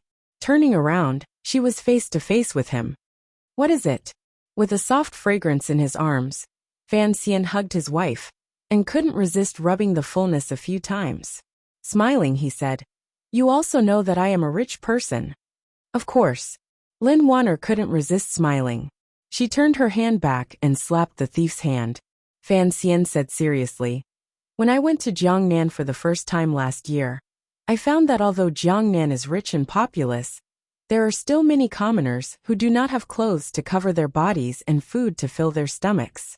You see, even Jiangnan is like this, much less Jiangbei. There are also the commoners in the middle reaches of the Yangtze who have suffered from floods. They don't know how to survive. Lin Wanner asked curiously, "Didn't you say that the silver you found in the palace treasury has already been transferred to the river transport governor's yamen?" "That is only a portion," Fan Xian said after thinking for a bit. Fan Xian thought for a moment and then said, "You know the affairs of the court better than I do. Not many of those officials can be trusted. If I send the silver to the court, even with the Overwatch Council and Yang Wanli keeping an eye on it, what should flow away will still flow away. Not to mention anything else. At least the Fan family, the Liu family, and even the palace will eat from this silver. So I think there are some things we can do ourselves." "What things?" "Jiangnan is truly rich. Those rich merchants can take out millions of liang of silver." Fan Xian smiled coldly. Fan Xian smiled coldly and said, "But there are still so many poor people. This is a problem of inequality." He continued to sigh and said, "I don't have any ability to change this phenomenon. I can only find some mediocre methods to improve it." "You mean?" Lin Wanner guessed her husband's thoughts and said hesitantly, "You are prepared to rob the rich to give to the poor?" Fan Xian laughed loudly. He had not thought that his highborn wife would use the common bandit language from storybooks. He couldn't resist scratching her pretty nose. Wanner stuck out her little tongue and giggled. "But does this really count as robbing the rich to give to the poor?" Fan Xian thought for a bit and then said seriously, "My thoughts are like this. In any case, we've taken so much silver from the palace treasury and officials, so we have to find a way to use it. Our family can't use it all. As I said earlier, we don't want to go through the path of the court. So how can we use this silver on the commoners?" Lin Wanner made a sound of acknowledgement and said, "In the past, it was common to open a porridge shop and cultivate good deeds. I remember when I was little, there was a disaster in the north.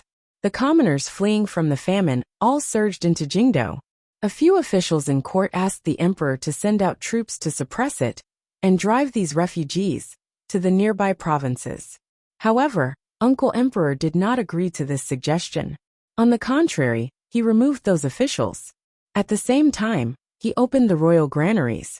That year, when we were giving out porridge, the Empress Dowager even brought a few of us from the palace to hold the spoons."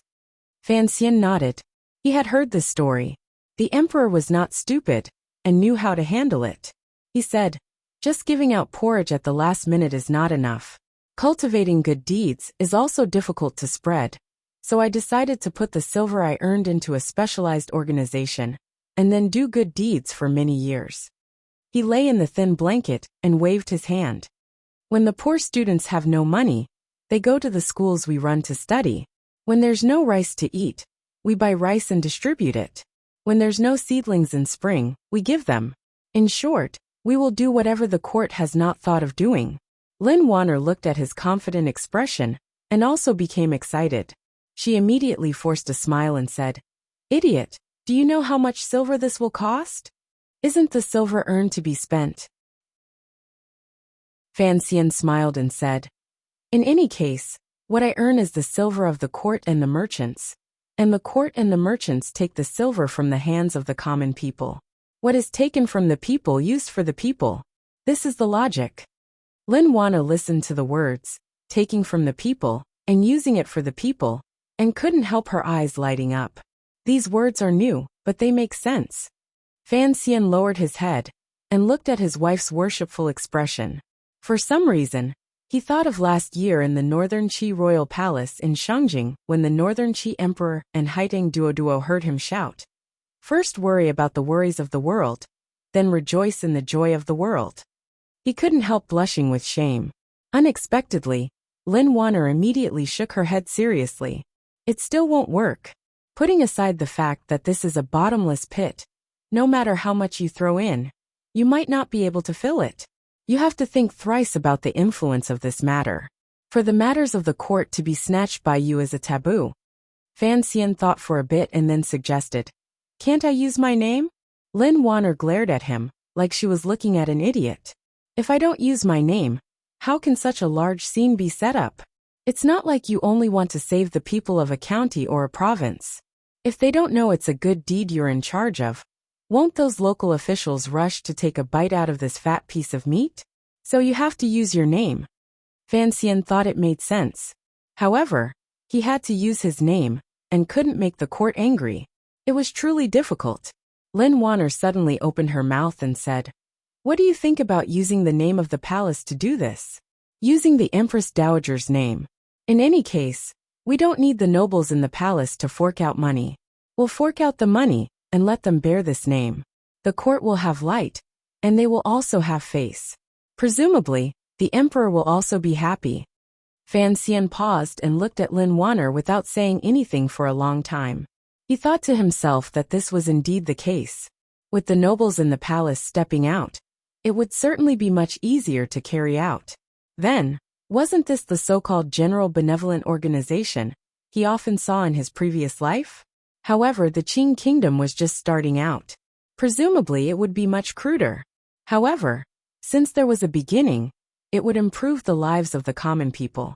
Lin Wanner's interest was piqued, and she continued to suggest ideas. But, no matter how rich you are, you won't be able to afford such torment. I think it's better to help the needy and not the poor. The true focus should still be on reading and disaster relief. The daily things to do. Halfway through her words she stopped. Fan Xian also stopped. The two of them looked at each other, and then laughed at the same time. There was a glimmer of embarrassment and self-mockery in their laughter. Just what should be done to make the people of the Qing kingdom, and even the world, live better. This pair of husband and wife were both born with golden spoons in their mouths. How could they know the details? It was just a general discussion. If they really wanted to talk about the specifics, they would only go around in circles on reading and serving porridge. After laughing for a while, Fan Xian said seriously, "We still have to do it. There will always be people who understand these things. Yang Wanli was born poor. Once the matter of the dike has calmed down, we'll summon him to the capital to talk about it." The reforms of his previous life flashed through his mind. Although the Qing Miao and the like looked bright and fresh, Fan Xian knew he did not have the power to change the general situation. He thought to himself that he could only go so and patch things up. Although it was trivial and couldn't change much, it could at least make the lives of the common people a little better. Even if it was just a little, this matter could still be done. In any case, Fan Xian didn't need to worry about it. He only needed to spend some money. "I'll leave this matter to you." Fan Xian looked at Wanner with a smile. Wanner was startled and said, "How can you leave such an important matter to me? If you do it, I'm at ease," Fan Xian said with a smile. "Besides, if we want to get the nobles and ladies in the palace to buy shares, if you don't show up, how can it be done? If the women do it, the risk will be less than if I show up. Don't say you're not willing to do it." Willing. Hearing this, Lin Wanner was endlessly excited. It wasn't easy to have something to do. How could she miss this opportunity? The husband and wife said a few more words, and prepared to do it after some time. During this time, Fan Xian couldn't help but say a few beautiful things like, "It is better to teach a man to fish than to teach a man to fish," which shook Wanner again and again. The couple talked non-stop, and on the contrary, lost their desire to sleep. "How long have you been preparing for this?" Lin Wanner buried her head in his chest and asked in a humming voice. Fan Xian let the cat out of the bag. "Almost half a year." Lin Wanner looked at Fan Xian's pretty face, and felt a glimmer of warmth in the depths of her heart. She knew that the majority of the reason Fan Xian was doing this was for her. In reality, in Fan Xian's view, he was doing this completely for Wanner. However, the husband and wife on the bed had not expected that such an organization that had appeared in the world with a flash of inspiration. Because Fan Xian controlled too many resources and relied on Wanner's ability, had gradually deviated from their initial ideas and gradually evolved into an organization no one could have predicted.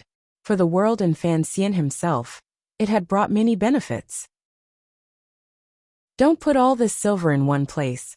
Lin Wanner blinked her long eyelashes and said seriously.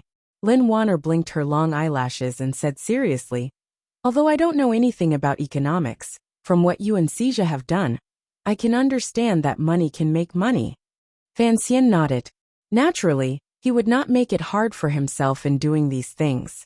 The second prince was earning money in the north, and Sir Chonli and Sang Wen were in the flesh business in the south. After the large sum of money house property came in, it would become a source of living water. Seeing that Wanner had recovered her bright temperament, and knew that she was starting to get excited after having something to do, Fan Xian was also very happy in his heart. The matter he had thought about for so long had finally had the desired effect. What made him most happy was that with this interruption, perhaps those family matters would fade away. Unexpectedly, things did not always go as one wished. Lin Wanner bit her lip and said, "But you still haven't answered me about the matter we talked about earlier." Fan Xian chuckled and pulled her into his embrace affectionately. Vaguely he said, "Don't worry, there won't be anything like this again." It was still that old saying, who could believe a man's words? As expected, Lin Wanner did not believe it. She used her eyes to glance outside and quietly said, "Although Cece has entered the family, without a ceremony, it will be unfair to her. I've already talked to grandmother. In a few days we'll have to do it." Fan Xian smiled and said, "Do whatever you want. In any case, she grew up with me, so she probably doesn't care about this." The voices of husband and wife were very quiet. At this moment, the sound of Cece coughing came from the little bed in the outer room. The coughing was full of embarrassment and anger. Lin Wanner gazed at Fan Xian and giggled. "Did you hear that? Who said I don't care?" Fan Xian awkwardly slapped her bottom and said, "Usually this girl sleeps like a pig. Why did she wake up so suddenly today?" Speaking of sleeping like a pig, Lin Wanner immediately thought of Siki, who had followed her into the Fan Manor. She was also her personal serving girl. Back then in the courtyard, she had been charmed by Fan Xian every day. Even if she had not done much, she had worked hard. She furrowed her brows and said, "What about Siki?" Looking at Wanner's expression, Fan Xian knew that this mistress of the household very much wanted her servant girl to also enter the family. However, Fan Xian was truly afraid of these things. Begging for mercy, he said, "Forget it. It's not like I have sex 7 times in one night." Wanner glanced at him faintly and angrily. After a torment, the husband and wife were finally tired. Fan Xian hugged his wife in satisfaction and said by her ear, "Tomorrow, I'll take you somewhere." Lin Wanner said in a daze, "Danzhou is not big. I've already seen it all. Where else do we need to go?" Putting aside Fan Xian and his wife's one-day trip to Danzhou, after returning to Danzhou, they would be busy for a while. Fan Xian had enough to deal with just receiving old acquaintances. How could he find time to play? Additionally, one day, the grandmother finally presided over the matter. Cece, who had had an accident with Fan Xian on the boat, was finally taken into the room without incident. However, Cece was used to serving Fan Xian, so she could not immediately accept this change in role. She appeared confused and at a loss as to what to do. Regarding this, everyone had long been mentally prepared. Cece had grown up with Fan Xian, and their relationship was very good. Many of the servants in the manor still remembered that year. When Fan Xian had stood up for Cece at the age of 12, he had beaten the housekeeper from Jingdo black and blue. After the housekeeper was humiliated, he left. However, no news of him was heard afterward. No one knew where he had gone. Furthermore, after Fan Xian went to Jingdo, Danzhou received the news of his marriage. The great ancestor sent Cece to Jingdo, who didn't know the hidden meaning behind this. Everyone in the Jingdo and Danzhou manors knew that one day, Cece would enter the room. However, after it finally happened, other than congratulating Cece, the serving girls in the count's manor still couldn't help feeling envious and jealous. The old woman gave Cece a large red envelope and spoke warmly for a while. Cece cried loudly, and her eyes were red. Even Wanner was wiping away her tears at the side. The next morning, the back door of the Fan Manor was pulled open with a squeak. Fan Xian held Cece's hand and walked out the door sneakily. He turned his head to glance at the girl whose eyes were as red and swollen as peaches. Amused, he said, "Did I bully you or what?" Cece choked and glared at him. In any case, in this manner, she was the only one who dared to be impolite to Fan Xian. She looked at the rising fog in Danzhou and the quiet roads. Unable to resist, she asked curiously, "Young master, where are we going?" Look, she still couldn't change the way she addressed him. Fan Xian held her hand and felt that it was indeed a bit exciting. It was like a clandestine affair. However, they had clearly just openly entered the room yesterday. From this, it could be seen that men were indeed a very despicable animal. A warm smile flashed across his face. "We're going to buy tofu to eat. I recommend the new book, The Last Immortal. Book number 182558. It is very well written. Everyone can go take a look and add it to your collection. Thank you everyone for the honor. To be continued. If you want to know what happens next, please go to www.cmfu.com. There are more chapters. Support the author and support the original reading." Chapter 436. Early in the morning, Danzhou was quiet. Particularly in the area of the Count's manor, there was no extra sound. Danzhou was not large. Living in the city, one could faintly hear the crowing of chickens in the villages outside the city, but the barking of dogs was nothing. If one listened carefully, they might even be able to hear who was emptying the toilet bowl, who was boiling water for breakfast, and the people in the distant market had already woken up long ago, using fresh vegetables and meat to seduce the women, who had woken up early in the morning to cook. On a summer morning, the air was fresh. Fan Xian and Cici walked along the quiet streets of the city and came to the side of the familiar market. He sniffed the thickening smell in the air and shook his head in satisfaction. "I haven't come to a place like this much in the past 2 years. Cici glanced at him from the side and thought, as an imperial envoy, he would never have the chance to buy vegetables again. Fan Xian quietly said, "Do you still remember when we were in Danzhou? We often came to the market to buy things." Cici nodded and smiled. "Young master has always wandered around the city with the older sisters since he was young, and even helped them carry things. In the beginning, you scared many people. I heard about it when I entered the manor, and I also thought you were a strange person. Do you still think I'm strange?" Fan Xian smiled in response, and walked into the market first. When he passed by a 2-story building, he unconsciously stopped his steps and turned his body to stare at it. Cici felt it was strange and asked, "What is it?" Fan Xian pointed at the building and said curiously, "Isn't that old Ha's house?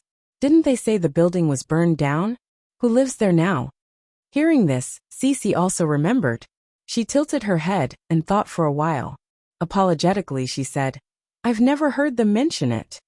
Fan Xian gazed at the newly built 2-story building in a daze. Old Ha, the vegetable delivery man, and the assassin from the Overwatch Council's Dongshan Road had both died here. After the matter, grandmother had people burn this building down to destroy the bodies and all evidence. The people of Danzhou had no idea the truth of this matter and thought it was just a normal fire. His expression calmed. That was 12 years after he came to this world. It was here that he had killed for the first time. The market was in a hubbub. The fisherman on the sea was pushing a cart, silently comparing the price of the first fish of the day with the fishmongers in the field. Meanwhile, the fresh silver fish in the basket on the cart kept bouncing, making popping sounds. From time to time, carts would be pushed in, and the hawkers would yell loudly to make way for them. The vegetable leaves in the second row were stained with dew, delicious and tempting. On the chicken stall in the compartment, the chickens were cackling along with the stench. In the west corner, a big white pig was letting out its last cry under the butcher's knife. There were already many Danzhou commoners who had come to buy vegetables and food. They had to hurry early to buy the freshest vegetables. The customs of the people of Danzhou were simple. Additionally, the Qing emperor had been especially kind to the people, giving them generosity year after year. Thus the people lived well. At least they could afford to eat meat every day. Seeing this, Fan Xian couldn't help but feel moved. The kingdom of Qing was not bad. After walking a few steps, he came to the quietest corner of the market. Looking at the figure in the distance at the tofu stall, Fan Xian stopped walking. Narrowing his eyes, he looked at the familiar curve of a waist, the young woman's rosy face, and her slightly well-rounded body. He smiled warmly and thought to himself, I've been carried by her since I was a child, but I still can't get tired of looking at her. Cece looked at the woman and smiled happily. She prepared to run in that direction. Unexpectedly, Fan Xian grabbed her hand. She glanced back with confusion. Fan Xian smiled and said, "Why must we meet? It's fine to look from afar." Looking at Donger's expression, her days should be good. Let's not disturb her. Cece didn't understand. Since she had sneaked out, was she really not going to meet him? Was she just going to stupidly look from afar? The manor gives her a monthly stipend. This is what I want. Fan Xian seemed to be comforting himself. With this money, she should have no problems living. The young woman selling tofu was called Donger. Back in the day, she had been a serving girl in the count's manor in Danzhou. This woman had begun to carry Fan Xian when she was 10, and had carried him until he was 10. Their relationship was not ordinary. However, by the time Fan Xian was 10, the girl was getting older. Additionally, Fan Xian knew that his future life would be very dangerous. Thus, he found an excuse to chase her out of the manor. He only continued to help her in secret. He liked Donger, so he wanted to arrange a normal and happy life for Donger. However, it seemed that a normal and happy life did not come so easily. Fan Xian and Cece watched for a while. Suddenly, they saw 4 or 5 large men surrounding Donger's tofu stall. They were excitedly talking about something. Fan Xian's eyes narrowed, and a glimmer of coldness flashed across his delicate face. Although the men were agitated, they did not seem to be overbearing, nor did they do anything too excessive. So for the time being, he did not go berserk. He indicated for Cece to follow him closer to the tofu stall. Hearing their conversation clearly, he also saw the wrinkles at the corners of Donger's eyes. Involuntarily his heart darkened. "Donger, it's not that we're forcing you. It's just that this debt has already dragged on for a year. It should be paid, right?" The leading man furrowed his brows and said, "Go ask around. The money we've given you is already the most generous kind. There's no longer such a low interest rate." Donger rubbed her hands helplessly. Her hands had been soaked in tofu water for a long time. They were a little red and rough. She lowered her head and said awkwardly, "Just a few more days, just a few more days. You know that my husband's health hasn't been good this year. His illness has cost a lot of money." The large man glanced at her and suddenly said, "I say, Donger, how can you be so unreasonable?" Donger raised her head in confusion. The burly man chuckled and said, "Let's not talk about anything else. This city deputy, Guan, has always collected the least money from you. Our boss also didn't ask you for a high interest rate. Everyone in the market respects you. Why is that? Isn't it because you came from the count's manor? Although on the surface you were chased out of the manor, which of us old people in Danzhou doesn't know? The young master of the Fan family loves you the most. When you were little, he always hung out at your tofu stall to play." He cleared his throat and said, "We all give young Master Fan face, and no one dares to bully you, but..." He suddenly said angrily, "This silver isn't much. You can just go to the Count's manor and say a few words to the old madam. Won't she help you?" Donger pressed her lips together tightly and refused to say another word. The large man finally couldn't resist and said, "Even if you don't dare to go and tell the old madam, everyone now knows about the major matter in the Danzhou government. The young master of the Fan family has already returned to his hometown. He is now an imperial envoy. If he casually takes care of you, your entire family will soar. Why would he care about this silver?" Donger suddenly raised her head and said with a resolute expression, "Don't disturb the mansion about my matters. I will naturally repay you the money I owe you slowly. Big brother who, thank you for taking care of me these past 2 years. Donger is very grateful." However, these words clearly had no effect. Although the large man didn't dare to threaten Donger, he still needed to rely on this to earn money. He angrily said, "Since you say you don't have any friendship with the manor, then we won't be polite. Give me the silver you deserve today." Hearing this, Fan Xian finally understood the reason of the matter and couldn't help but smile bitterly. Donger's mother was probably not in good health, but the money he had the manor send over every month should be enough. Looking at Donger's expression, she probably hadn't been willing to use the silver he had sent over these 2 years, and was only willing to rely on this tofu stall to barely make ends meet. There was no need to continue listening. Fan Xian also didn't have the hobby of waiting for the situation to intensify before coming out to be a boss, even though it was clear that he was currently the most powerful boss in Danzhou. He nodded his head at Cici. Cici immediately understood. She took a few quick steps and arrived in front of the tofu stall. Looking at the large men, she calmly asked, "How much do you need?" The large men were clearly startled by the sudden appearance of this girl.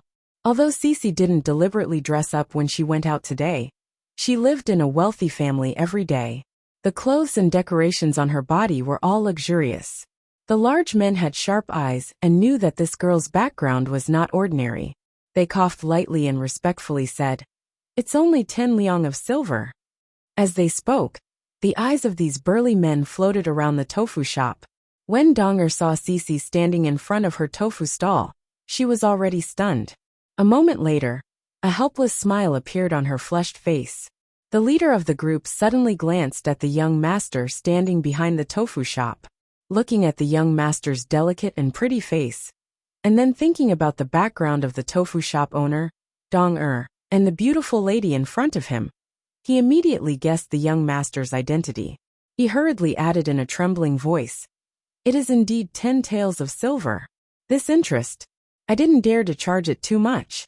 Since Lady Dong is here today, it will naturally be completely waived."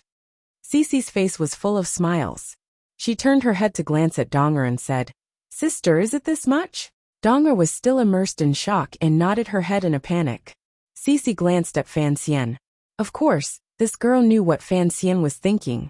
She smiled at the large men and said, "I can also see that you all have intentions of protecting my sister. I thank you for this intention on behalf of my young master." As she spoke, she took out a small silver note from her sleeve and handed it over. Warmly she said, "In the future, help me look after this shop." The large man took the silver note and looked. It was a 20 denomination. He couldn't help but want to return it with a pained expression. However, he then glanced at the young man's face behind the tofu stall, his emotions unknown. He didn't dare to say anything more. In a trembling voice he said, I wouldn't dare. Of course. After saying this, he quickly pulled the confused subordinates behind him and hurriedly left. When he passed by Fan Xian, he bowed deeply to the ground and didn't even dare to let out a fart. Fan Xian shook his head and walked into the tofu stall. Facing Donger, who still didn't believe her eyes, he complained, "You have money and don't use it. Why did you borrow expensive interest?" Donger forced a smile and glanced at him. In a quiet voice she said, "Young master, why have you come?" Fan Xian angrily said, "It was the same a few years ago, and it's still the same now. You are my servant girl. Can't I come to see you?" To the side, Cici covered her mouth and laughed. I wonder who it was just standing there and not coming over.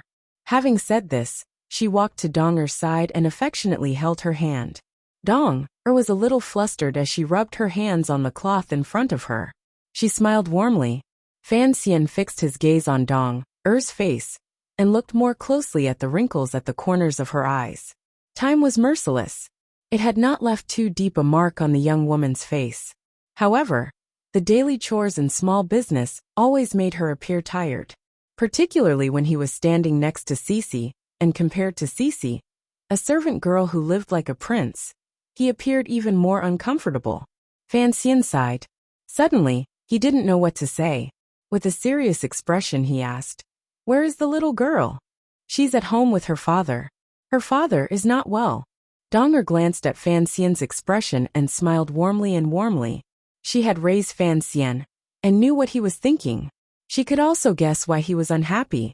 In a quiet voice she said, "I don't dare to use the money young master sent carelessly. In any case, it can be used to." Without waiting for her to finish, Fan Xian waved his hand angrily and said, "Take me to your house to sit and talk." Donger glanced at her tofu stall and was so embarrassed she didn't know what to say. Fan Xian angrily said, "Why do you care about such a broken stall? Back then I messed it up. What ordinary life.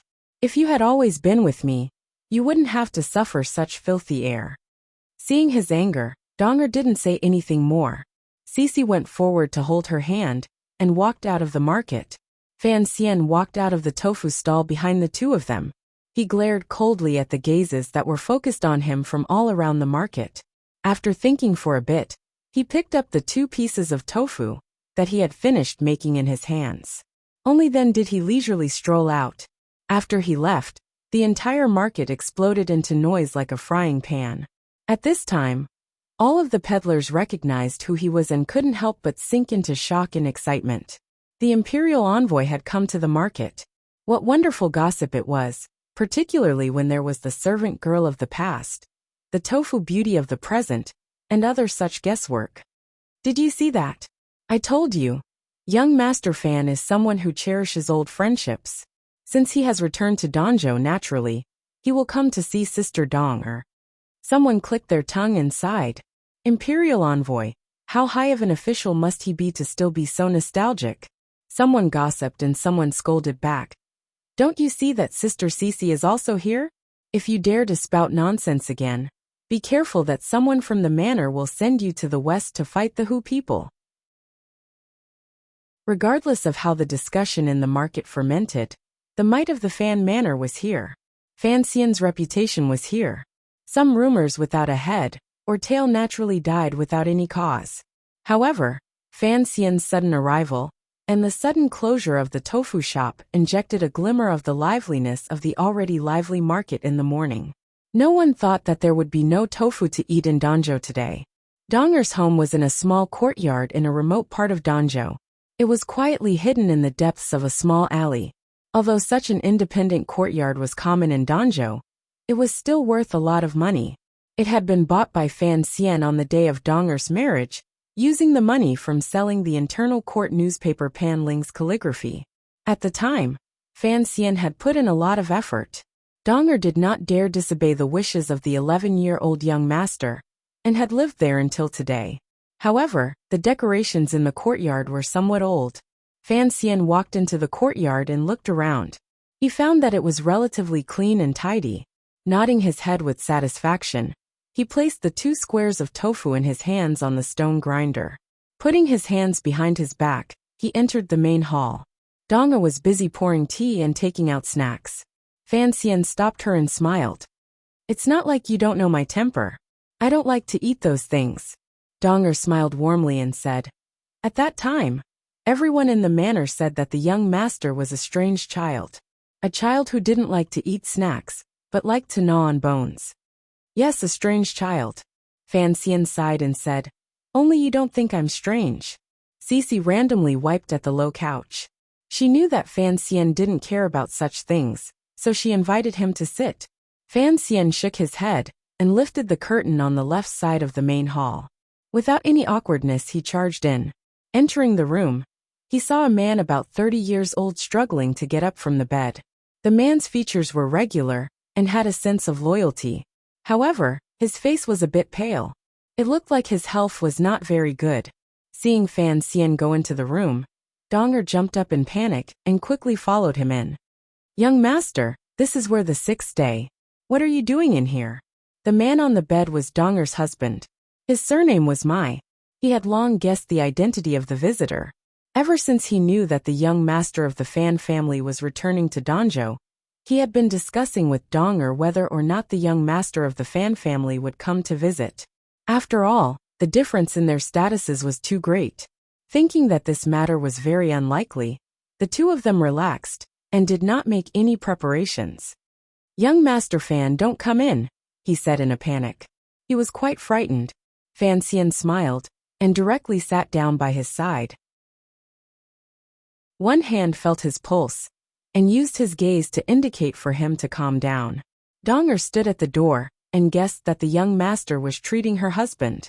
She couldn't help but feel a glimmer of doubt. Back in the manor, she had seen the young master holding up a medical book and reading it. However, even the doctors in the city said it was difficult to treat this illness. Her husband was even more nervous. Seeing Fan Xian's finger feel his pulse, he thought to himself that this was the present imperial envoy. According to the rumors, he was a dragon. How could he treat him? He was endlessly excited and moved. His eyes began to moisten. The room was silent. Cece did not enter the room. She just watched carefully from behind Donger. After a long time, Fan Xian released his finger and opened his eyes. Smiling slightly, he said, "What a coincidence. It is a problem of the lungs. It is easy to treat." Hearing these words, Donger and her husband were overjoyed, but they still did not believe it. Cece covered her mouth and smiled. "Don't worry. The young mistress also has a problem of the lungs. Even the imperial doctors in the palace could not cure it. It was all cured by the young master." Writing this chapter, I thought of Shirin, Baoyu and Song Zier. Haha, Donger and Fan Xian are much stronger than those 2 sesame seed cakes. I've been so happy writing recently. If you want to know what happens next, please log on to www.cmfu.com. There are more chapters. Support the author and support the original reading. Chapter 437. After hearing Cece's words, Dong-er and her husband couldn't help but be overjoyed. When they thought about how this illness had caused their family to suffer over the past year, Dong-er couldn't help but lift her sleeve and carefully wipe the corners of her eyes. Fan Xian had Dong-er prepare a brush and ink. After thinking for a moment, he wrote down a prescription and looked it over twice. After confirming there were no problems, he blew it dry and gave it to her. He told her to prepare the medicine on time and not be stingy with the silver. Dong-er smiled slightly and agreed. Fan Xian looked at her expression and knew that this sister might not listen to his words. He couldn't resist getting angry again and said, "What reason is there for me to make myself suffer?" Dong-er only smiled gratefully and didn't reply to him. Fan Xian was angry. The weather was hot, and Fan Xian only wore an unlined garment. He was also in Danzhou, so he wasn't worried. So he didn't bring the medicine box with him. He said to Cece, "When we go back tonight, remember to remind me to pick up a few pills." He then turned his head to Donger's husband and said warmly, "My Sheener, you have to take this medicine often. However, I don't think Danzhou will have enough medicine. When I return to Jingdo in a few days, your family will come with me. After all, you are the head of the family. I have to ask for your opinion first, and see if there is anything in Danzhou that you can't let go of." My Sheener opened his mouth wide and was speechless for a long time. He knew what the young master meant. His family would follow the young master to the capital. How could they have a hard time? But he coughed twice and looked at Dong-er with an inquiring gaze. Cece watched coldly from the side and couldn't resist smiling slightly. Her young master's personality was like this. When he met a woman close to him, he couldn't be forceful. He also couldn't force Dong-er to do anything, so he could only act on Brother Mai. How could Dong-er not know what Fan Xian meant? She sighed and said, "The young master has written a prescription, so it must be good. I promise you, I will never borrow money again. These years, you have sent home over 100 liang of silver, and I promise you that I will use it all. In Danzhou, 100 liang of silver is enough to live a good life. Don't worry." Cece looked at Fan Xian's expression and encouraged him from the side. "That pill can't be made even with money. Even if the young master found a medicine shop in Jingdo and made it, would he have time to travel thousands of li to deliver it to you?" Dong-er looked at her awkwardly and said, "What kind of pill would require so much effort?" To the side, Fan Xian shook his head and said with a smile, "Do you still remember that ugly teacher in the manor?" When Dong-er heard this, she immediately thought of his messy hair and eyes that shone with green light like those of a hungry wolf. She subconsciously shivered and covered her mouth in disgust. "What is Mr. Timothy doing? Back then we were afraid of him." "This medicine was concocted by Mr. Fei." Fan Xian laughed loudly and said, "Although he was born in an ugly family, you should know that he is the famous Sir Fei Jie of the Qing kingdom." Dong-er sank into shock. It was not until today that she knew that the teacher who had looked like a pervert had such an important identity. Thinking of the young master's past, she could accept it more easily. Fan Xian turned and smiled slightly at Dong-er's husband. "Prepare to go with me to the capital." Dong-er's husband was loyal and honest, but he did not have his own opinions. Hearing Fan Xian's resolute and decisive words, He unconsciously made a sound of assent. However, Dong-er huffed coldly and glared at him. My Sheener quickly shut his mouth. Looking at this scene, Fan Xian couldn't resist smiling. It looked like in this family Dong-er was the one with the most power. Rest well and recover. What are you worrying about? Dong-er yelled angrily at her man. Rising, she pulled Fan Xian and Cici out of the bedroom and sat down in the middle of the hall. They drank some tea and chatted a bit. However, no matter how strict Fan Xian was, Dong-er remained stubborn and silent when it came to the suggestion of going to Jingdo. She refused to open her mouth and agree. Fan Xian looked at the woman's expression and couldn't help but sigh. He thought to himself that such a gentle sister also had such a stubborn side. A few coughs came from the bedroom. Fan Xian tilted his ear to listen and lowered his voice. Gently he said, Sister Dong-er, before you got married, I took you to secretly see Brother Mai. You liked him, so I didn't pay attention to this matter. Back then, I also asked clearly. Brother Mai's parents died when he was young. He is a loyal and honest person. In Danzhou, he also doesn't have any troublesome relatives. Presumably, he will treat you well after marriage. Only then did I relax. This was the truth. When Sister Dong-er got married, Fan Xian was not more than 11 years old. However, he had secretly observed for a long time, before he was at ease to promise his serving girl to the Mai family. Dong-er rubbed her reddened hands nervously and said shyly, He treats me well now. How bad can the person you like be? Since you don't have any relatives in Danzhou, why aren't you willing to go with me to Jingdo? I made a mistake back then, Fan Xian recalled. Fan Xian thought back and said, If I left you outside, these days might not be any more peaceful. Without waiting for Dong-er to speak, he continued, Don't worry, I will take care of you in Jingdo. You can continue to open your tofu shop. However, with you by my side, we can look after each other. Fan Xian did not need Dong-er to look after him. The meaning of these words was clear. Cici also urged from the side, Yes, Sister Dong-er. Did you know that after the young master went to Jingdo, the first business he opened was a tofu shop? Nowadays, all the manners in Jingdo are eating our tofu. Fan Xian's brows moved and he smiled bitterly. He thought, why did the words she said sound so awkward? Cici smiled and continued. If you go, won't this tofu sell even better? Dong-er hesitated for a moment and then said, Actually, I understand what the young master means and am grateful. However, I really don't want to go to Jingdo. Why? Fan Xian furrowed his brows and asked. Dong-er thought for a bit. A warm smile suddenly flashed across her face. She slowly said, After living in Danzhou for a long time, who wants to leave their home? Besides, although Jingdo is good, the place is too big. I'm afraid I'll panic if I go. Besides, I don't want to trouble the young master to always look after me. There are no demons in Jingdo. What's there to panic about? Cici muttered to the side. Dong-er covered her mouth and smiled. Who's like you, little girl? You've been so daring since you were little. As they spoke, a childish voice suddenly rang out from outside the courtyard. Dong-er's expression suddenly became increasingly gentle. She stood, walked to the door and looked out. At this time, the sun had already risen to the middle of the sky. The blazing sunlight brushed past the edge of the eaves and shone on the woman's still beautiful face. The light suddenly became gentle, and the woman's expression seemed so peaceful and content. The little girl who had been playing outside had returned. Dong-er led her daughter into the room.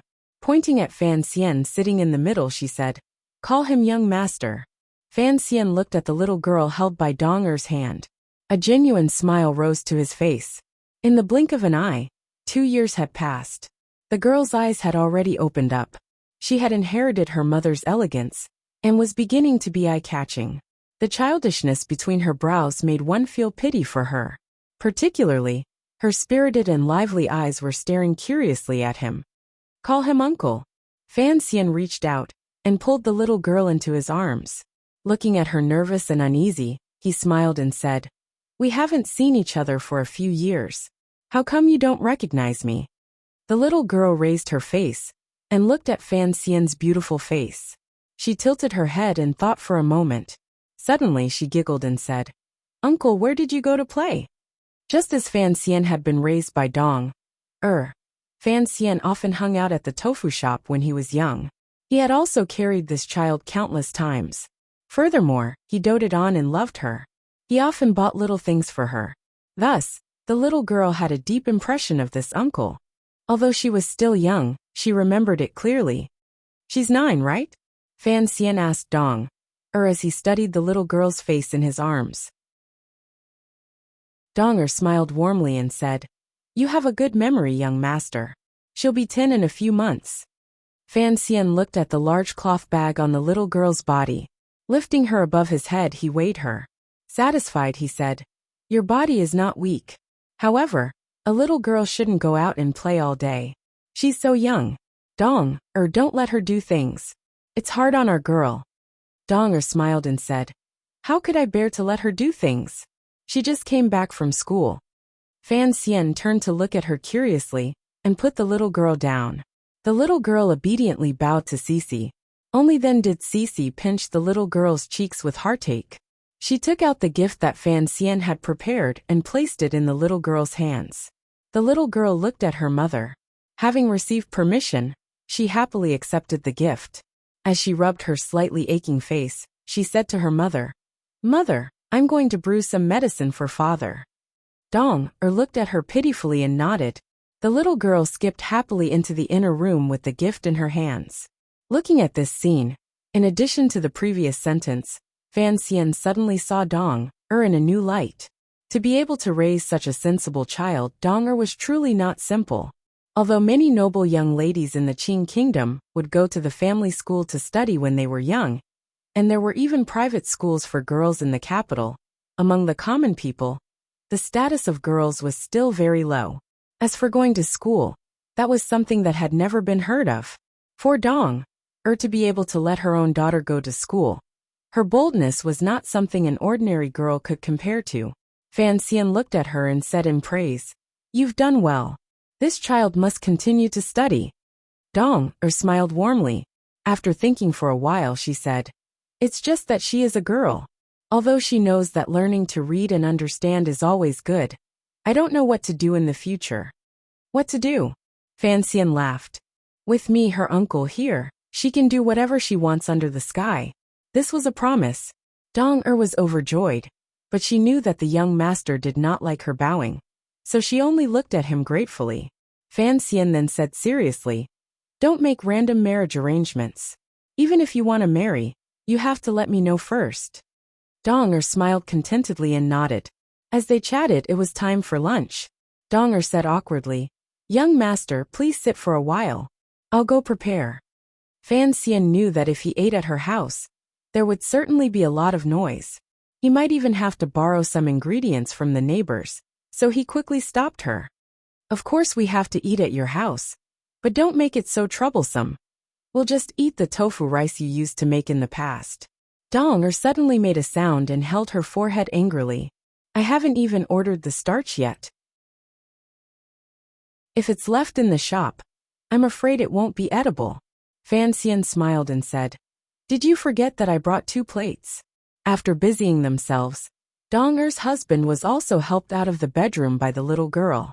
Although he had not used the medicine that Fan Xian had made during the diagnosis earlier, Fan Xian had already sent a streak of Tianyi Dao's natural zhenqi into him.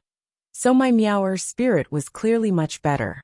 Everyone in the house gathered around the Kong and ate a lively meal of tofu rice. Dong's family of 3 couldn't help but feel apologetic and uncomfortable, but Fan Xian ate happily. Earlier, when he saw Dong's motherly appearance as she sat by the door, he knew that Dong's life could still continue to be happy, and that she didn't necessarily have to follow him to Jingdo. "Uncle, is Jingdo fun?" the little girl asked curiously with wide eyes. She held a large rice bowl and used her long chopsticks to dig at the soft tofu rice. "Jingdo is not fun." Fan Xian put down the bowl and looked at the little girl seriously. "It's very not fun. But if we don't go play, how would we know? Do you want to go see Uncle in the future?" "Yes," the little girl said excitedly. Returning to the Count's manor, he told Wan'er about what happened that day. Wan'er listened to Fan Xian's narration and couldn't stop her eyes from turning red. When she heard that Dong insisted on not going to Jingdo, she felt even more respect for her. Once outside, Fan Xian stretched lazily, rubbed his somewhat full belly, and gently clapped his palms. A shadow slowly emerged from the sunlight beside the pillar. The tiger guards now knew Fan Xian's temper and his strength, so they didn't follow him closely like they had in the past. Only this shadow, after chasing back the 9th-level swordsman from Dongyi, became a maggot attached to Fan Xian's bones. Fan Xian tilted his head to look at him and said, "Following me like this every day, isn't it annoying?" The shadow thought about it seriously for a while and said, "It is indeed very annoying." Fan Xian smiled and said, "Isn't it annoying to follow a cripple?" The shadow replied straightforwardly, "There are beautiful women by the cripple's side." Fan Xian was speechless and shook his head helplessly. "You saw it today. What do you think about my ex-Einer's illness? Since there were no signs before, his body is good. He shouldn't have gotten such a serious illness," the shadow said in a low voice. "He should have suffered an external injury and then contracted the disease." Fan Xian nodded silently. This judgment was very close to the situation he had personally found in the clinic. A moment later, he calmly said, "It is not convenient for me to ask them about this in person. Given Donger's outwardly smooth but inwardly square temperament, I'm afraid he won't say it. There is no one in Danzhou who dares not to give me face, so this matter is probably a misunderstanding. Go investigate and teach them a lesson. Don't let them die." Fan Xian set a boundary and calmly said, "If they were kicked, you should also kick them. Kick them until they can't get out of bed for 3 years." The shadow tilted his head to look at him. A moment later he said, "You want me to kick people?" His tone was a bit strange. Indeed, this was the leader of the Overwatch Council's assassin gang, the most powerful assassin in the world.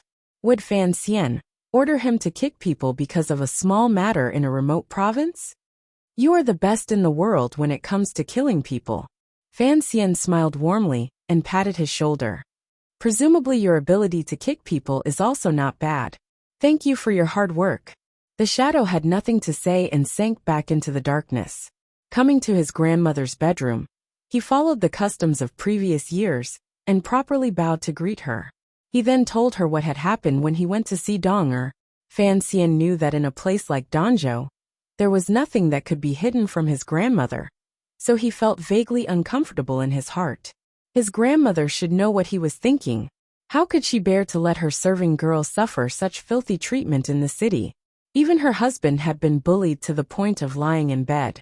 Looking at Fan Xian's expression, the old woman knew what he was thinking. She smiled and said, "You resent me in your heart." "I wouldn't dare." Although Fan Xian said this, his tone was a bit stiff. The old woman looked at her grandson's rare expression of anger and couldn't resist laughing. She explained the whole story. For some reason, the son of the previous governor had taken a liking to Donger.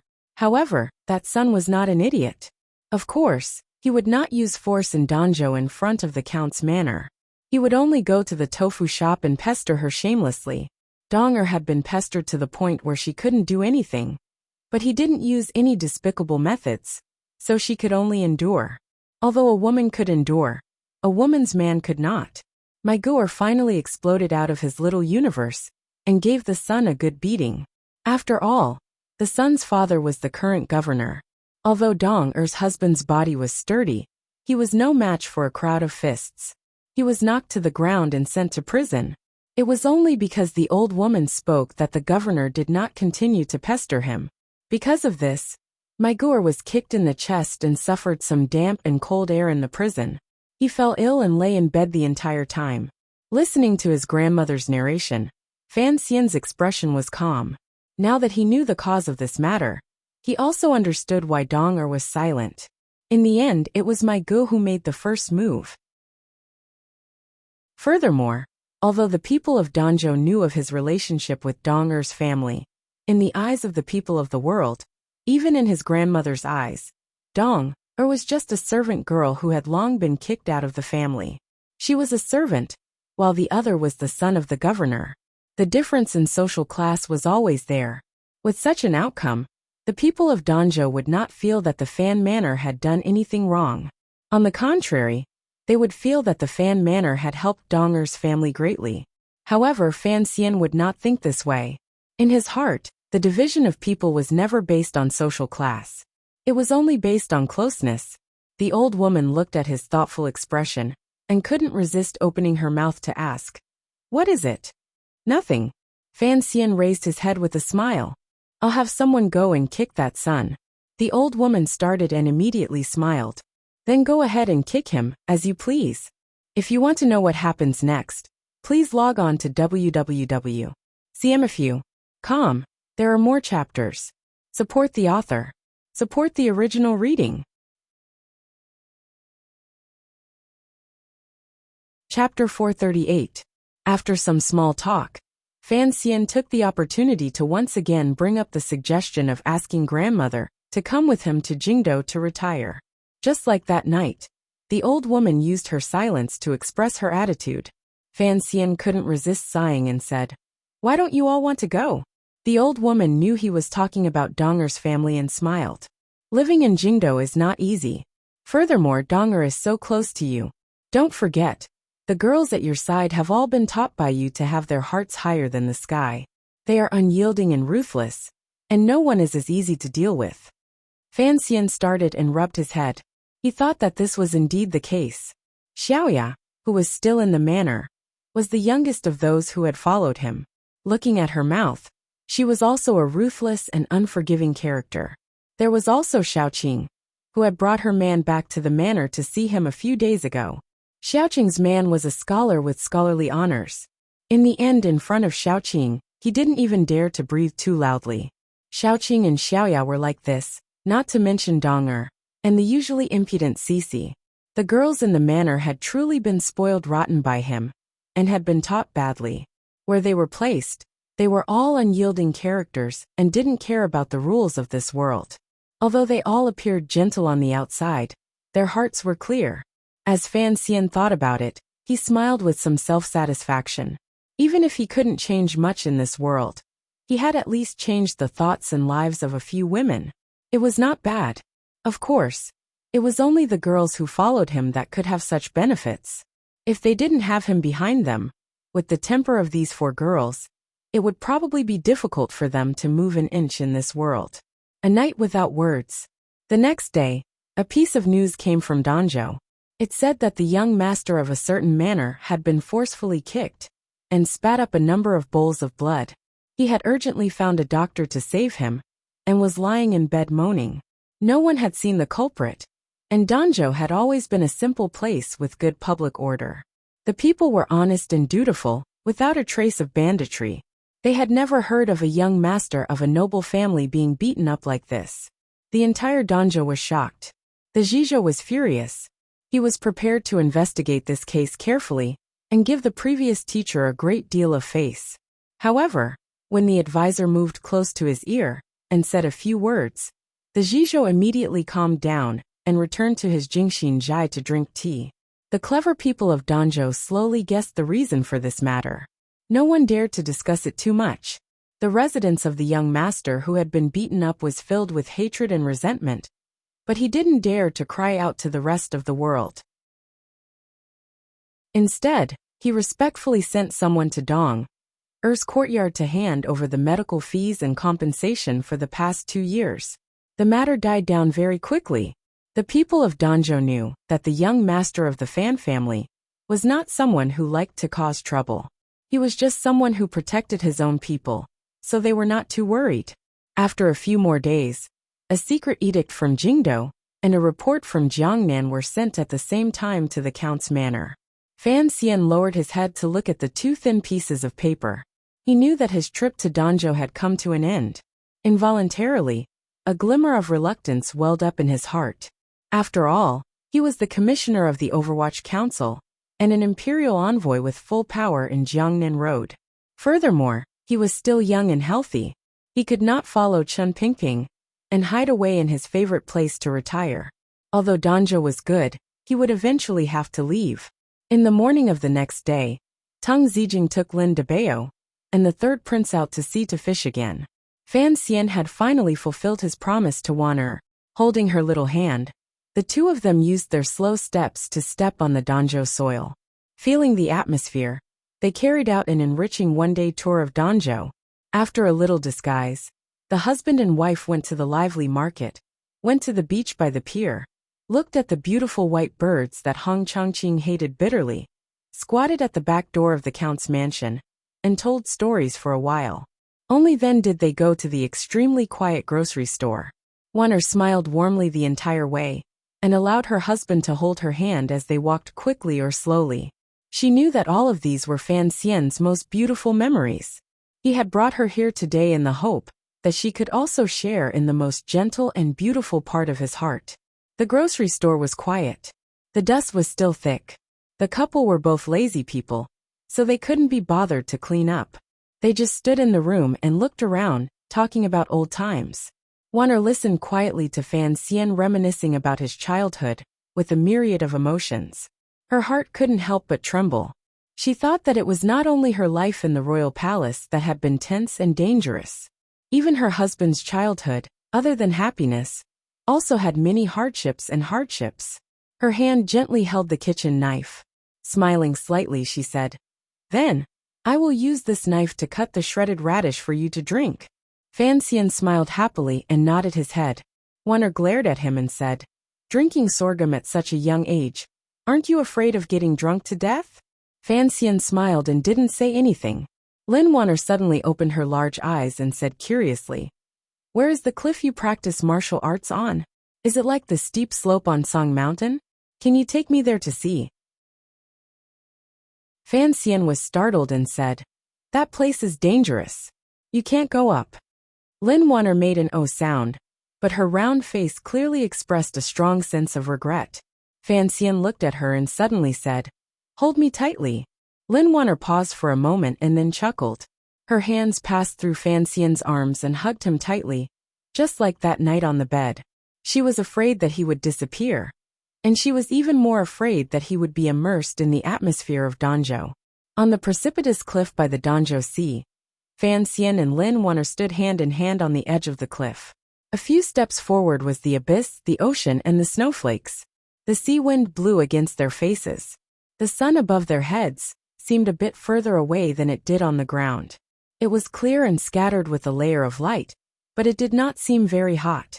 Wanner's breathing was slightly chaotic. Her face was flushed, but there was a slight fear in her eyes. Being carried up the cliff by Fan Xian was truly the most exciting experience of her life. She didn't know how she had gotten up those wet and slippery cliffs. So standing at the edge of the cliff, she was actually not afraid. It was as if she was numb. She timidly glanced at Danzhou in the distance, and found that even with her eyesight, she couldn't even see the appearance of the private residences clearly. She turned her head and glanced at the calm Fan Xian. In a quiet voice she said, "In the past, climbing every day?" "Yes," Fan Xian said with a slight smile. "Since I was 6 or 7. I can't remember anymore. In any case, other than me and Uncle, you are the third person to come up here." Lin Wanner lowered her head and stuck out her tongue. She knew that this must be Fan Xian's greatest secret. To be able to be brought up by him. A glimmer of sweetness welled up in her heart. Immediately after, there was a glimmer of bitterness. She slowly leaned against Fan Xian's arm and said, "I always felt that my life in the royal palace was hard. Only now do I know that your life is even harder than mine." At such a young age, he was forced to climb mountains. What was it for? Naturally, he was worried that someone would come and kill him. To grow up in such a terrifying environment, what kind of torture was that for the boy back then? Thinking of this, Wanner felt a glimmer of sympathy for the seemingly incomparably powerful man beside her. Fan Xian smiled slightly and said, "What is so hard about it? If you don't want to die, you have to work harder. Actually, compared to other people in this world, you and I are already people who have been soaked in a secret jar. Don't say it's hard lightly. At least we don't have to worry about whether we'll have food to eat, clothes to wear, or whether our parents will sell us to a brothel to be a prostitute or a teapot." Wanna listen calmly to the side. The carefree energy on the surface is all faked. Fan Xian looked at the golden light on the surface of the sea in a daze. "Actually, you should know that I can be said to be the person who lives the most attentively, the hardest, and the most diligent in this world." Wanna nodded. Even during the years in the Tsang Mountains after his marriage, Fan Xian did not forget to cultivate twice a day. Given Fan Xian's present realm and power, he did not need to be so diligent. People often only saw Sir Fan Jr.'s bright and beautiful side. They had no idea how much sweat and effort he had put into this side. I've been like this since I was very young, Fan Xian slowly said. No one understands why I treat myself so harshly. Wan'er only understood one thing. So she listened quietly to him. Fan Xian paused for a moment and slowly closed his eyes. Facing the Danzhou sea breeze, he quietly said, in reality, the reason is very simple. I don't want to die. I don't want to die. Just like what I often said when I was young. Only when drunk will I know the strength of life. Only after death will I know the weight of life. A person who has never died will never know how terrifying death is. I want to live on in this world, so I have to be ruthless. I have to make myself strong. And you don't know when you're used to lying on the bed and can't move a finger, even if you want to torture yourself. Suddenly, the heavens give you a chance to torture yourself. You'll be extremely grateful to the heavens, and you'll be intoxicated by it. Fan Xian was intoxicated in the memories of his two lives. Wan'er, who was by his side, couldn't understand at all. She looked at his delicate and handsome face, with a sense of maturity and vicissitudes that completely did not match his age. Her heart was moved and grieved. She felt that her heart followed Fan Xian's heart, and surged with an indescribable sorrow. Wan'er's eyes were slightly wet. With some difficulty, she stood on her tiptoes, and gripped the corner of her sleeve to help Fan Xian wipe the corner of his eyes. The trip back to Danzhou to visit relatives ended like this. However, before he left, Fan Xian gathered in the old lady's study, and muttered to her for a long time about the news from Jingdou. These two, who appeared to be the most gentle, but were actually the coldest, carried out a serious conversation. When he left the study, Fan Xian's expression was slightly heavy. Returning to the room, Wan'er carefully asked, "What happened?" "Nothing big." Fan Xian thought for a moment and then calmly said, "It is natural for the imperial censors to send a letter. I am an imperial envoy of Jiangnan Road. Running to Danzhou to play is certainly an eyesore to many people. More importantly, I heard some news that is not very comfortable." "What news?" Wan'er saw a rare glimmer of annoyance appear on her husband's face, and couldn't resist smiling. "To be able to make you lose your composure." Fan Xian sighed and forced a smile. During the new year, Yin Xiaoyi will also be returning to the capital to report on his work. He will probably be entering the capital at about the same time as me. Yin Xiaoyi, the Qing Kingdom's northern governor, the former commander of the imperial army, and a famous 9th-level super ace in the Qing Kingdom. Most importantly, he was the eldest princess' trusted aide, and had a reputation in the military. Even the emperor would not rashly suppress him without evidence. When such a figure returned to the capital, it was inevitable that he would directly come into contact with Fan Xian. Fan Xian still remembered the shocking arrow he had encountered when he had snuck into the royal palace. Wan'er furrowed her brows and said, "Is the martial conference in front of the palace going to resume?" Fan Xian glanced at her in shock. Shortly after, he smiled and patted her head. He thought to himself that his wife's sense of smell was indeed sharp in this area.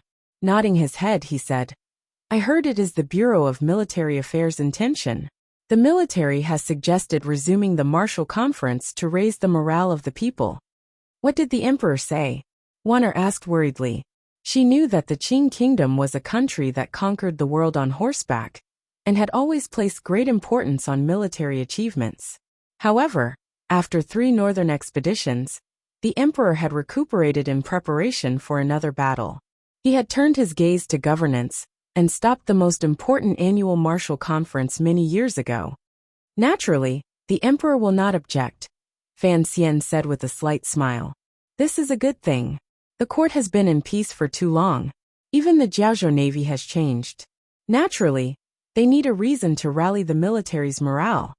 Lin Wan'er was silent for a moment and then suddenly said, "I'm afraid it is targeted at you." "I am a civil official," Fan Xian said with a smile, but he clearly felt a problem in his heart. His view was different from that of the second prince on Lujing River. The second prince always thought that the emperor had Fan Xian handle the Jiaozhou navy matter, because he had loosened his mouth to let Fan Xian come into contact with and familiarize himself with military affairs. However, Fan Xian thought that his unyielding father was thinking the opposite problem. He had killed Chang Kuan and secretly harmed Deng Xiaobo. Regardless of the faction in the military, the commanders and generals probably all held a grudge against him. The emperor still did not want the commissioner of the Overwatch Council to gently touch military power. Wana looked at him and sighed. You are a civil official, but you are also a martial ace known to all under heaven.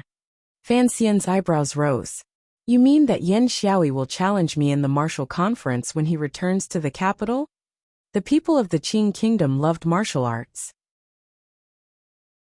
Although this trend had gradually faded, the valiant taste deeply rooted in the hearts of the people and officials could not be brushed away. Just like how Yi Ling could throw a knife outside the royal palace to challenge Fan Xian, duels were still legal matters in the Qing kingdom. Furthermore, no one was willing to back out of a martial conference in front of the palace. However, Fan Xian was willing to back out. He smiled coldly and said, "How childish. He wants to fight me, so I have to fight him?" In his heart, martial arts were used to kill people, and not to fight in duels. If he wanted to kill people, Fan Xian had countless methods that were more efficient and safer than a duel. Duel, a child's game. Fan Xian suddenly felt that the Qing kingdom's military was somewhat childish. He couldn't help but snort disdainfully. Wanner sighed and gently said, "Although this method is direct and effective, it is very stupid. Mother shouldn't be so stupid as to have Yan Xiaoyi challenge you in the palace. Regardless of whether he wins or loses, Yan Xiaoyi wouldn't dare to actually hurt you. The emperor's eyes are watching. Thus, I also feel that I cannot understand the reasoning behind this. Perhaps we are thinking the wrong way. Yan Xiaoyi is the governor of the north. He hasn't returned to the capital in 2 years, so he should be reporting on his work." Fan Xian suddenly had a thought. He furrowed his brows. If Yan Xiaoyi's return to the capital this time had something to do with the so-called martial conference, then it could only mean one thing. The power in the court was finally trying to directly challenge the authority of the royal family. But what right did the eldest princess have? If I avoid the battle, it will weaken the momentum, Fan Xian said with a slight smile. But, I don't care about this face. This was a lie. Fan Xian was also a vain person. If it was another important military general challenging Fan Xian in the martial conference, Fan Xian wouldn't even blink. He would directly beat the other person, until even their mother wouldn't recognize them, and add a golden border to his reputation. But that person was Yan Xiaoyi. Fan Xian asked himself honestly.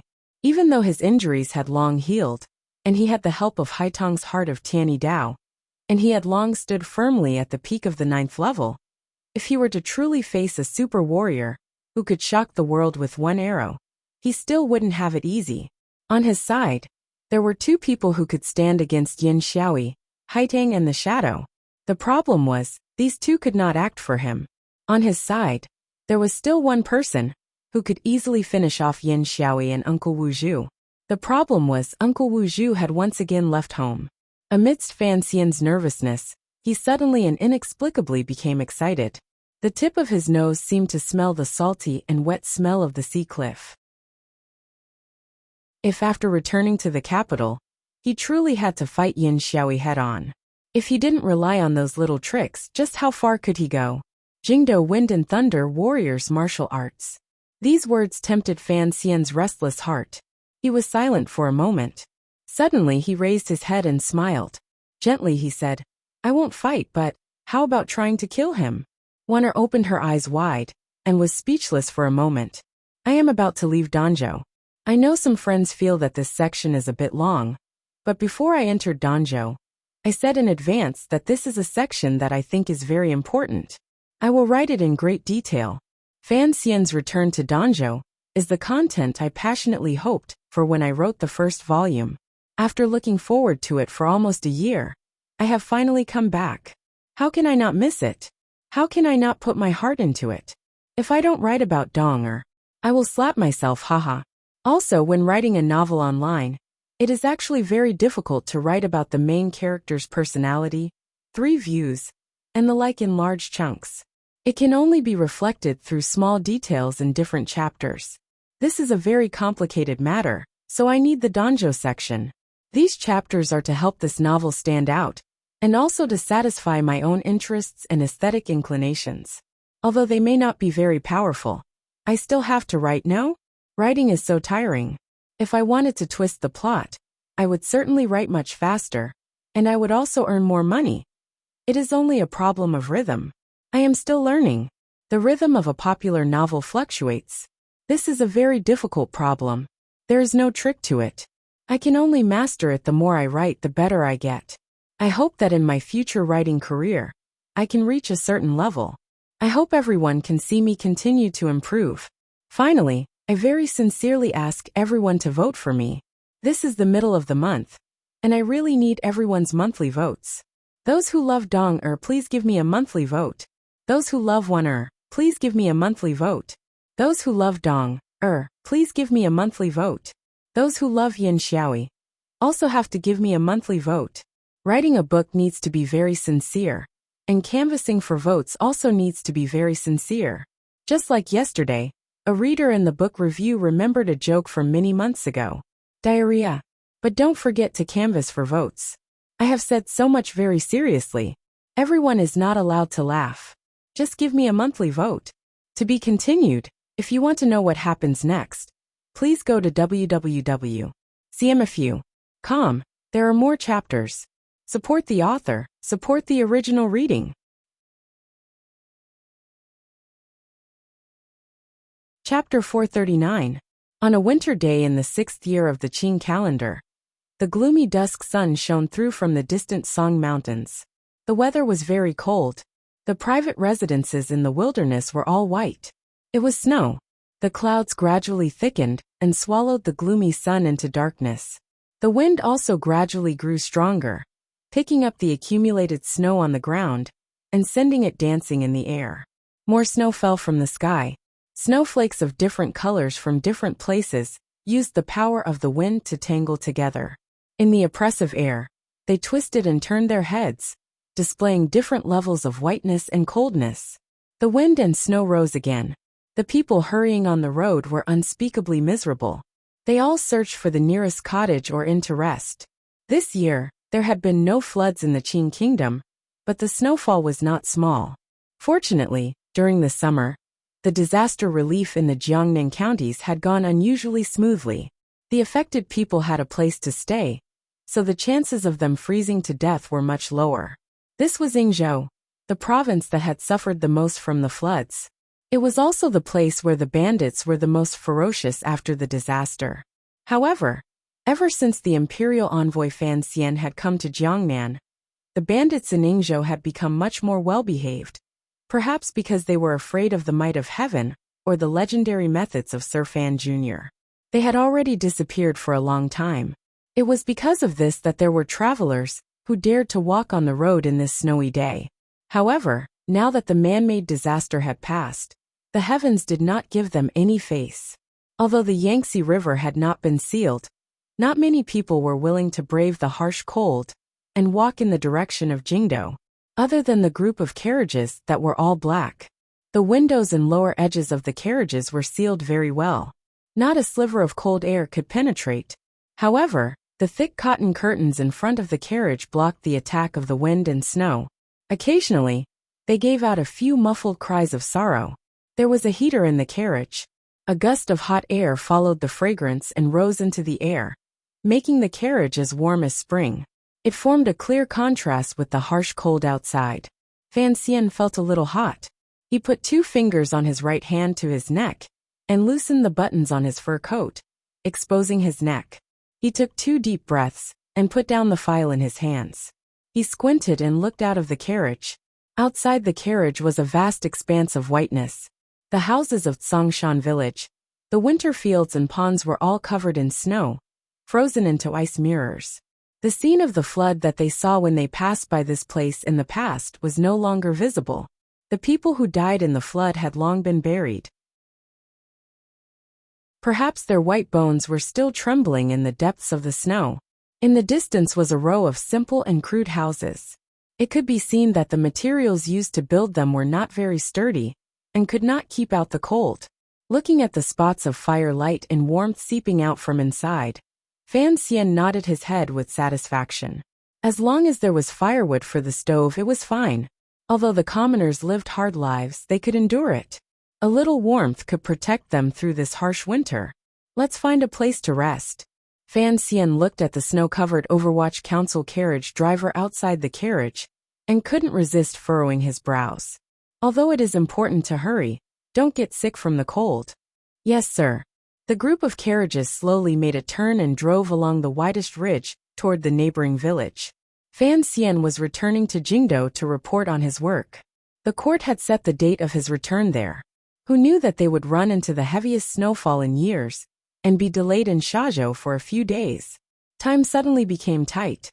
Thus, the subordinates of the Overwatch Council followed his wishes and changed carriages in Shazhou to travel along the road against the wind and snow. When they entered the village, a local Li Zheng had already rushed over to welcome them. This Li Zheng had his hands in a thick cotton-padded jacket, curiously and fearfully looking at the black motorcade. He was wondering which important person would travel in this windy and snowy weather. Naturally, there were Overwatch Council officials who went to negotiate with him. Fan Xian didn't want to disturb the place too much, so he traveled stealthily the entire way.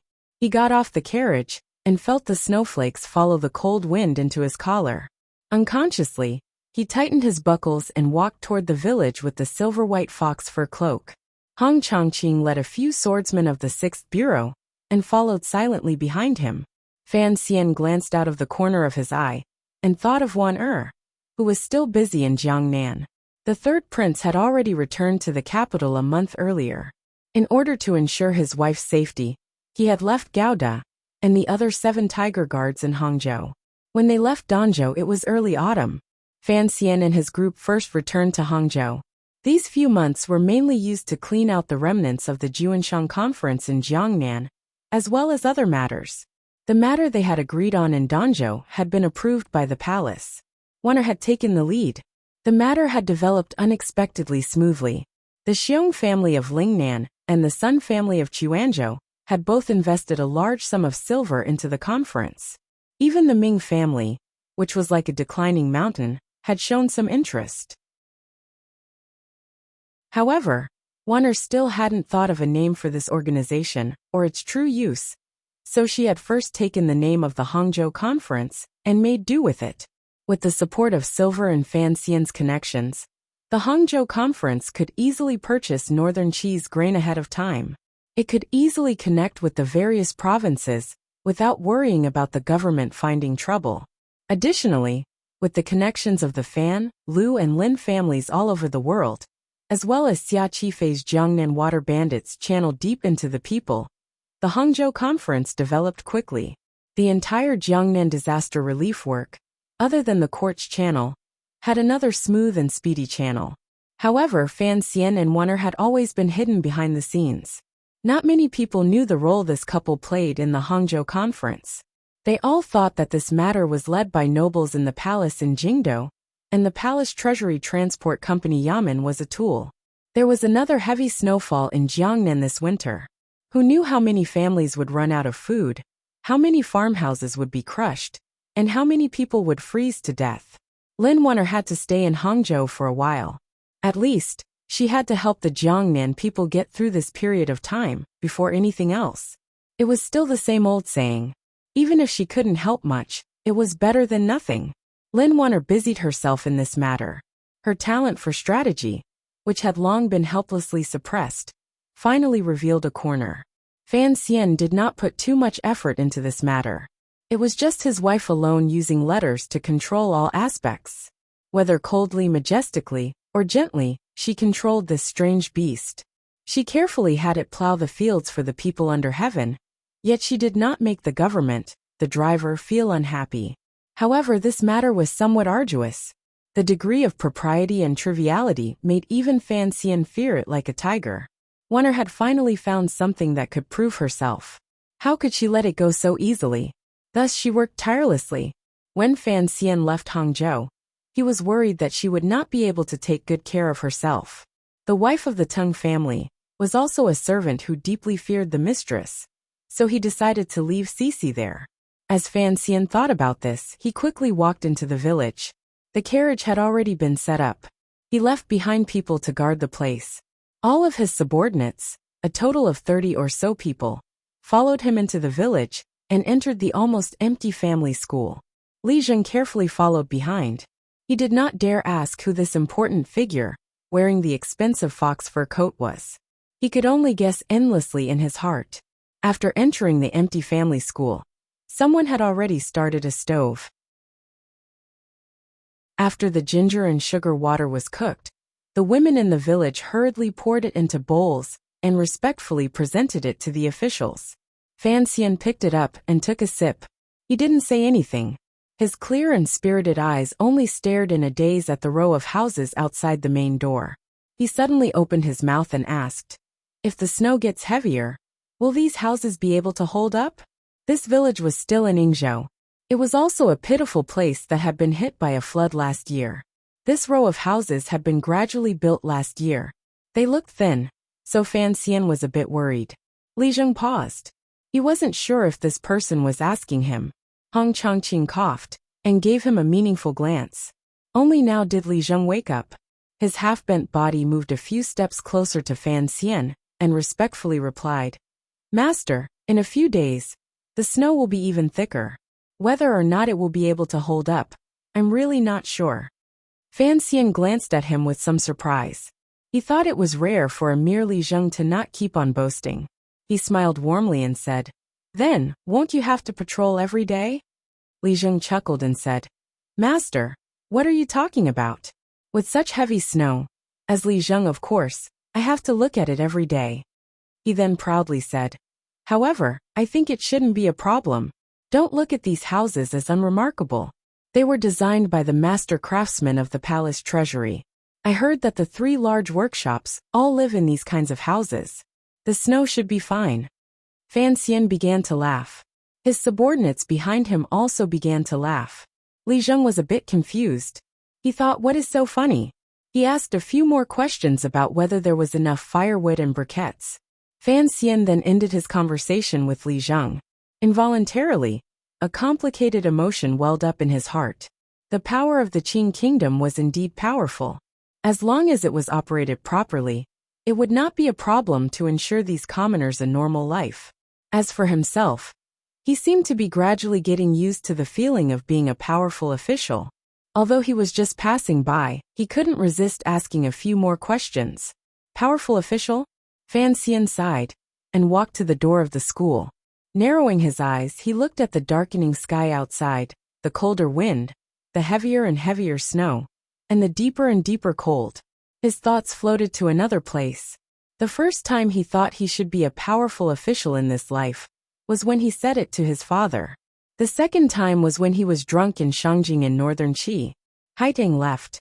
When Lang Tiao brought the northern Qi diplomatic group to Suzhou, Fan Xian knew that Haitang would certainly follow her brother disciple back to northern Qi. For one, it was the northern Qi Empress Dowager's edict. For another, Haitang couldn't find any excuse to convince herself to stay. She was the saint girl of northern Qi, not the Qing kingdom's princess. What right did she have to live in the Fan family's Hua garden every day? Furthermore, her most important mission in coming south was to help the northern Qi emperor monitor Fan Xian's performance of the secret agreement.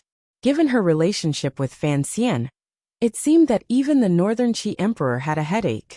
Naturally, he would follow the Empress Dowager's wishes and summon this disciple aunt back. Fan Xian did not see that scene with his own eyes, but it was as if he could always see it in his mind. That flowery dress, that village girl, swaying her body, carrying a basket, and leaving Suzhou at ease. She didn't even turn her head to look. Although Haitang had left, Fan Xian's agreement with northern Qi continued to progress steadily. The smuggling along the North Road had already entered a stable stage under Fan Xizha and Xia Qifei's North and South cooperation. The channels between the two sides had already been opened. Goods produced by the palace treasury flowed endlessly into northern Qi territory. The price was much cheaper than on the market.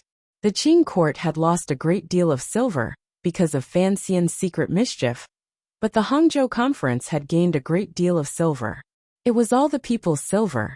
Who cared who was holding it and who was using it? Under Fan Xian's attack, the Ming family had truly sunk into a stalemate. Although the Ming family still had tens of millions of liang of silver in their hands, assets were not flowing water. The Ming family could not bear to sell off their land and property to make their business more active. Thus, they could only borrow money from outside to move things around. The problem was that the old Ming matriarch had been strangled to death by Ming Qingda. This master of the Ming family did not have time to completely accept the old matriarch's position in the Juanshang conference. Although Dongyi's Taiping money house still supported the Ming family, it was clearly much weaker. Thus, Ming Qingda could only go to find the person who had lent him a helping hand during his time of great trouble. Zhaosheng money house. Fan Xian stood at the door with his head lowered. The more he borrowed, the better. He had to follow the emperor's wishes and take everything the Ming family had without bloodshed. That was why he had dragged things out for so long. He raised his head and looked at the heavy snow in front of him. His heart was filled with satisfaction and pride. He had been proud of himself for so many years, but to be able to settle Jiangnan, he had to allow himself a chance to be proud. Suddenly, his pupils constricted abruptly. In the heavy snow, a black line broke through the wind. Like a streak of black lightning, it seemed to have already crossed the distance between time and space. Using the wind and snow to cover the sound of breaking through the air, it came in front of him in an instant. It was an arrow, a black arrow. Fan Xian narrowed his eyes and did not dodge or avoid it. The tyrannical Jinqi in his body suddenly rose. His left hand moved, and the long sword at his waist swung up. The tip of the sword chopped straight forward. There was a muffled thud.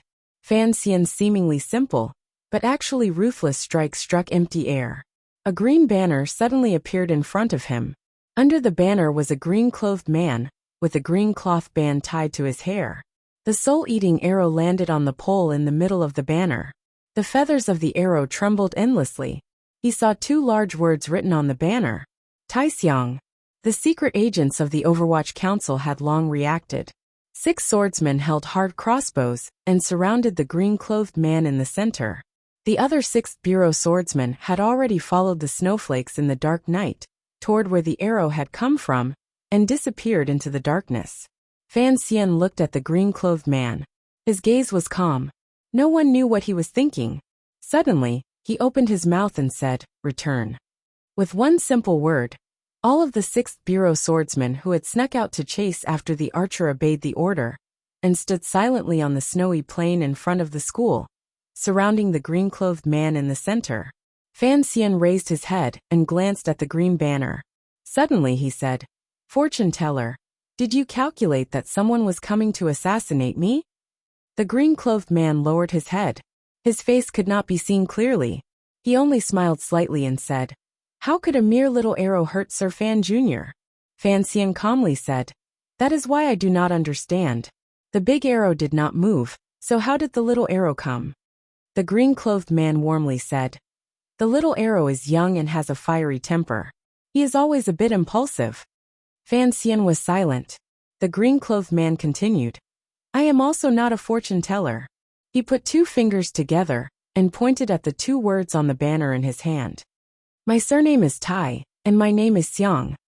Yesterday's canvassing for votes was very effective, very good. Continue canvassing for monthly votes. Vote for me, vote for me. If you want to know what happens next, please log on to www.cmfu.com. There are more chapters. Support the author. Support the original reading." Chapter 440. Tai Xiang. Fan Xian's eyes glanced at the green banner and narrowed his eyes slightly. With a wave of his sleeves, he walked back into the school, coldly leaving the green-clothed man outside the room. The swordsmen of the 6th Bureau of the Overwatch Council glanced warily at the green-clothed man and also retreated into the room. Although they didn't know why the commissioner had stopped them from chasing after the archer, The council's orders were like a mountain.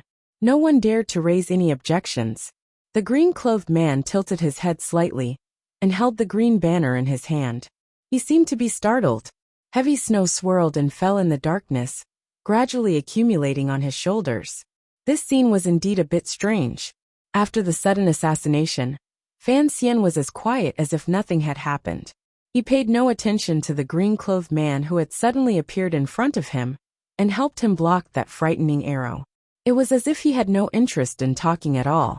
The green-clothed man looked at the tightly shut door and couldn't resist shaking his head and smiling. He thought to himself that the legendary Sir Fan Jr. was indeed an interesting person. He tidied his clothes again and calmly walked to the wooden door of the school. He stretched out his hand and politely and gently knocked twice. A moment later, Fan Xian's calm voice came from inside the door. "Please come in." The green-clothed man placed the green banner beside the wooden door of the school. The snow on the banner soaked the gray ground. He lowered his head. One could see the glimmer of a smile at the corner of his lips. He did not directly bow to Fan Xian. On the contrary, he laughed lightly and said, "Compared to the rumors, you have a sliver of arrogance." Fan Xian's hands were placed in front of him by the fire.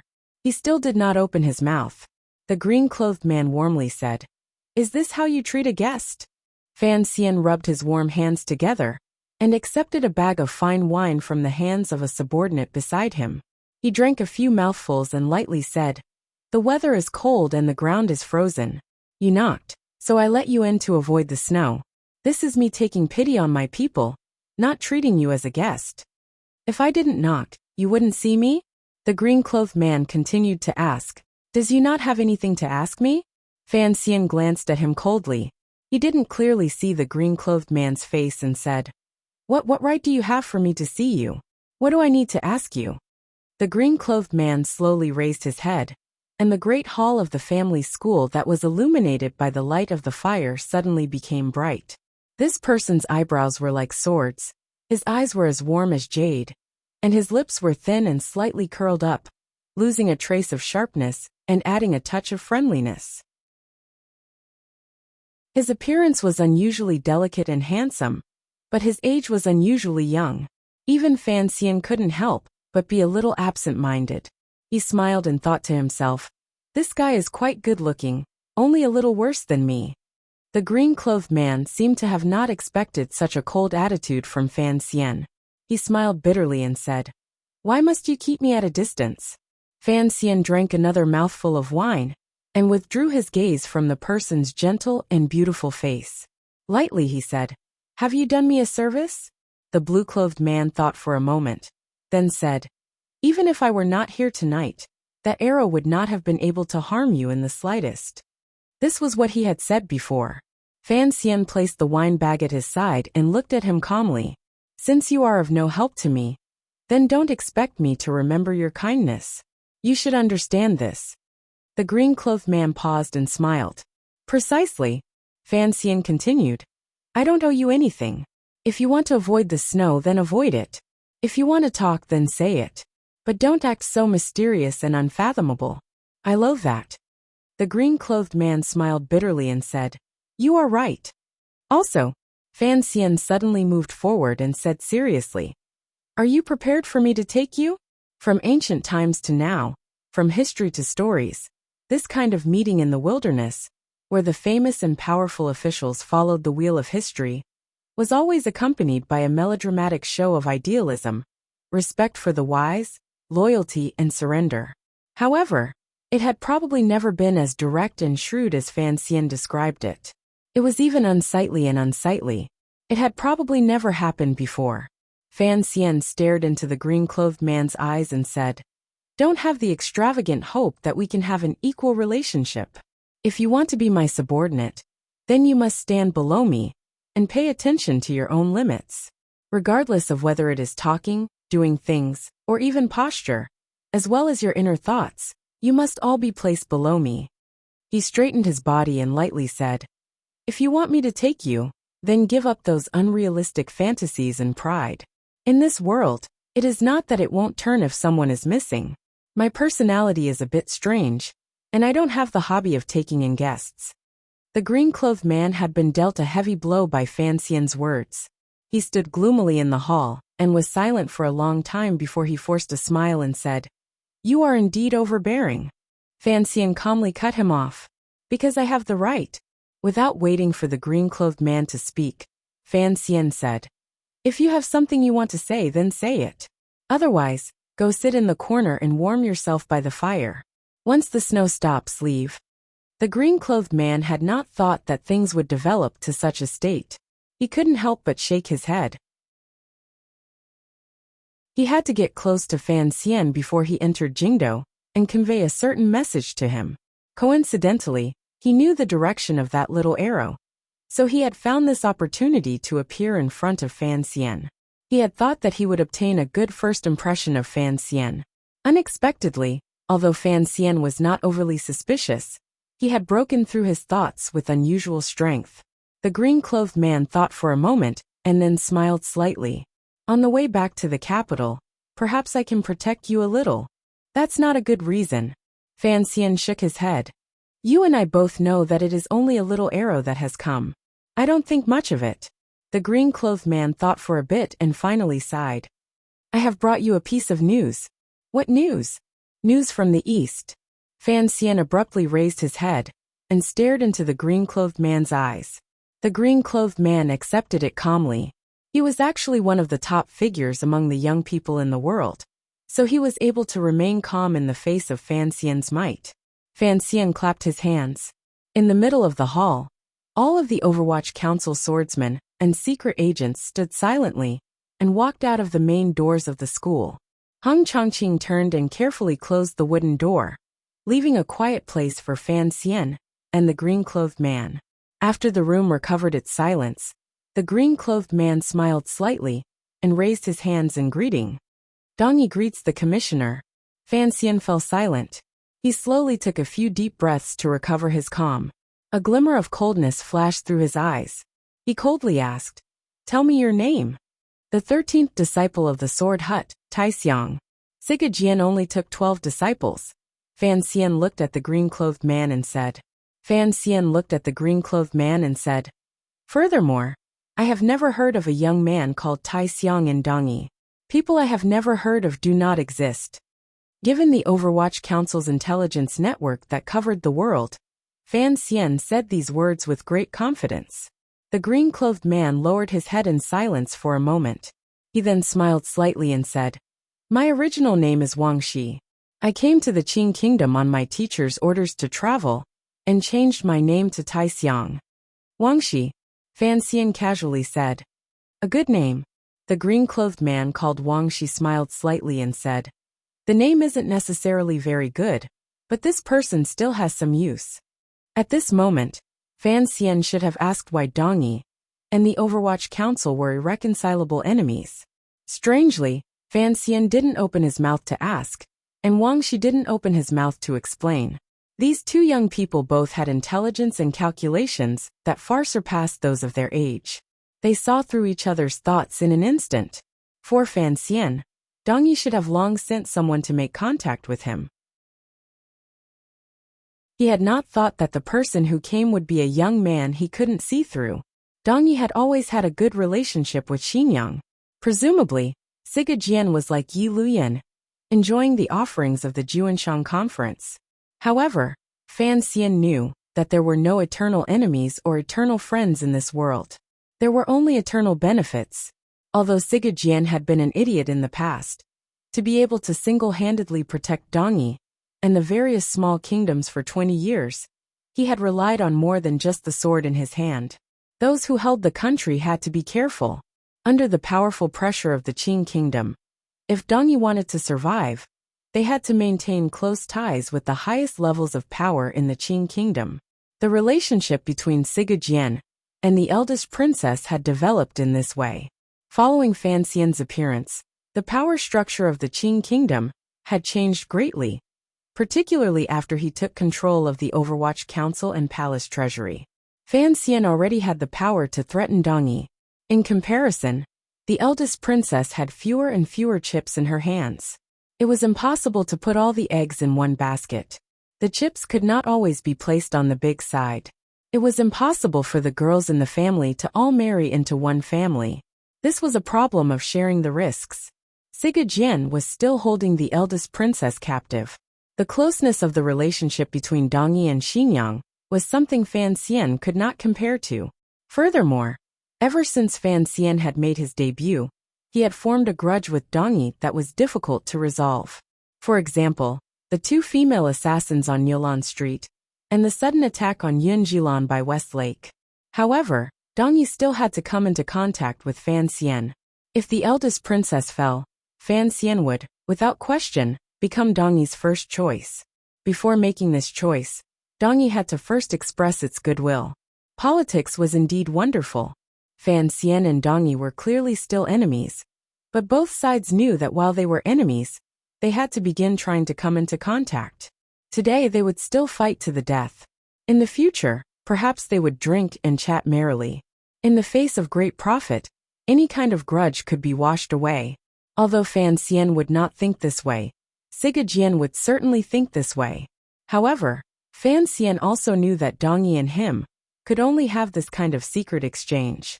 Siga that idiot, still had most of his chips on the eldest princess side. Just as Prime Minister Lin had analyzed in Wuzhou, if that thing really happened, Dongyi could guarantee decades of peace. Why would they still need to come find him? The reason this white-clothed man called Wang Shi had come into contact with him was just to open the way. Is this your teacher's idea or Dongyi's? Fan Xian asked. Wang Shi thought for a moment and then replied with a slight smile. It is my teacher's idea. Between the question and answer, both sides knew that this kind of contact could not be brought out into the open. This was just Siga shrewd and ruthless hidden move. This move could not be known by anyone. What's in it for me? Fan Xian asked straightforwardly. A large group of 9th-level aces from the Sword Hut all want to assassinate me in Jiangnan. I can't pretend nothing has happened just because of one word from you. There are no benefits, only an attitude. Wang Shi explained warmly. Dongyi and you are still enemies, but I am not. I am the attitude teacher has expressed. Not many people in Dongyi know of my existence. As long as you are willing, I will stand by your side. This will never change. Even if your eldest disciple brother wants to assassinate me again? Fan Xian picked up the metal rod and pushed at the burning charcoal in the basin. Casually he said, will you also stand by my side and kill all of your Dongyi people? Yes, Wang Shi replied seriously. Anyone who is unfavorable to you is my enemy. Fan Xian couldn't resist laughing. He let out a long sigh and said, Siga oh Siga, the things this idiot thinks of are indeed interesting. As he said this, Fan Xian watched Wang Shi's reaction from the corner of his eye. When he said the word idiot, the biggest taboo in Dongyi, the other party's expression remained calm and unmoved. The 13 disciples of the Sword Hut. Fan Xian narrowed his eyes. There were 4 great grandmasters in the world, plus Uncle Wu Zhu. Ku He's true last disciple was Haitang, so Uncle Wu Zhu's last disciple was him. If the green-clothed man in front of him was truly Siga last disciple, then he should also be a powerful figure. In the future, I will call you 13th Wang, Fan Xian said calmly. Fan Xian calmly said, 13th Wang, have you ever thought, given my vengeful personality, that Dongyi will still follow that crazy woman to deal with me in the future? How could I let Dongyi go just because of you? Working together is beneficial for both sides.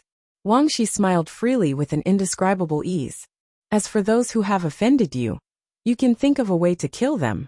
Teacher had me enter the Qing kingdom to travel. I have no hidden evil intentions, so I have to survive. As long as I survive, Wang Shi said calmly, Dongyi will continue to live as it is now. Hearing these calm but actually unusual words, Fan Xian lowered his head slightly and said, are you also going to the capital? Yes.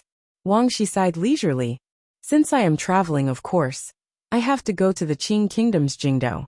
I heard that there is a Baowa brothel in the Jingdo. There are countless beauties in the brothel. I must savor it well. Fan Xian didn't even raise his head. I won't give you a discount. Wang Shi smiled and said, I can also earn a lot of silver from fortune-telling. Didn't you say earlier that you weren't a fortune-teller? Fan Xian asked. Wang Shi replied in a quiet voice, Sir, fate is too strange. It moves through the wind and clouds, and the stars flicker endlessly. It is not something a mortal can calculate. Fan Xian's heart jumped slightly. A moment later, he slowly said, Going back to the original topic, that is the same as saying that you are Sigu Jian's attitude alone, a minute part of his attitude, and that it has nothing to do with Dongyi's edict? You could say it like that. Wang Shi replied, neither servile nor overbearing. Very good. Fan Xian rubbed his hands, which had begun to grow cold again, and placed them above the brazier.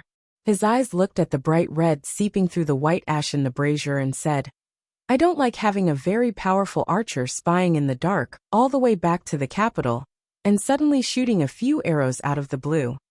Wang Shi was silent. Go break that little arrow outside. Fan Xian raised his head to look at him. Since you are Sigu Jian's attitude, I want to see your attitude. Before I enter the capital, I want to see the head of that little arrow. Wang Shi continued to be silent. After a long time, he gently nodded his head. He picked up the long green banner from the side of the door. Just as he was about to push the wooden door open, he suddenly turned around and said, I don't really like killing people. Can we change the content? Fan Xian's head had already lowered again. Coldly he said, If you don't know how to kill, what use is there for me to keep you? My skills are not bad. Wang Shi said calmly, but there was an unfathomable feeling in his words. I can protect you. Protect me? The corners of Fan Xian's mouth twitched and he smiled. I don't think you have the right to say that. Wang Shi smiled and said, I am qualified. Sir, you can try. Given Fan Xian's present realm, for Wang Shi to say such a thing showed that he had a strong confidence in his abilities. But Fan Xian still did not raise his head. He only said quietly, Don't talk big in front of me. The Qing kingdom is not Dongyi. You can die at any time in the wilderness, and you don't know from which part of the sky the rope that takes your life comes. As soon as he finished speaking, the light in the family school suddenly dimmed. A gust of wind blew, blowing the ash that was like snow in the brazier. A strong, secretive, and murderous aura enveloped Wang Shi, who was at the door. Wang Shi's hand holding the green banner shook slightly. The black arrow stuck in the pole of the green banner shattered into pieces. Wang Shi coughed gently and took a few steps back. There was not a trace of fear on his face. On the contrary, he smiled and said, No wonder my eldest disciple brother would return in defeat in Jiangnan. With such an ace protecting you at your side, naturally, you don't need me. That's fine. Then I'll help you kill a few people. After saying this, he pushed open the door and disappeared into the night. That long green banner flickered in and out of sight in the night snow. I read all the book reviews seriously. I'm just a bit lazy, so I haven't replied these 2 days. Sorry. If you want to know what happens next, please log on to www.cmfu.com. There are more chapters. Support the author. Support the original reading.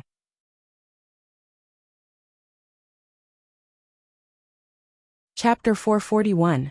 The snow continued to fall, and the night gradually deepened. The official in the village was arranging for this group of officials to go to various private residences to rest. Fan Xian did not have Hong Chongqing and the swordsman on night duty, because he knew there were still dangers hidden outside.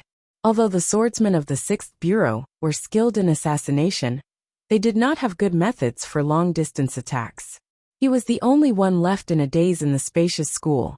Although the fire in the brazier was burning, and there was a lot of bamboo charcoal by the side of the brazier, it made one feel as if the temperature had dropped slightly. It was completely silent. Fan Xian stretched out his hands to warm himself by the fire. His head was slightly tilted. It was clear he was in a daze. He suddenly opened his mouth and said, I struck out with that sword. He paused and then concluded, but it struck empty air. The light in the great hall of the school changed slightly.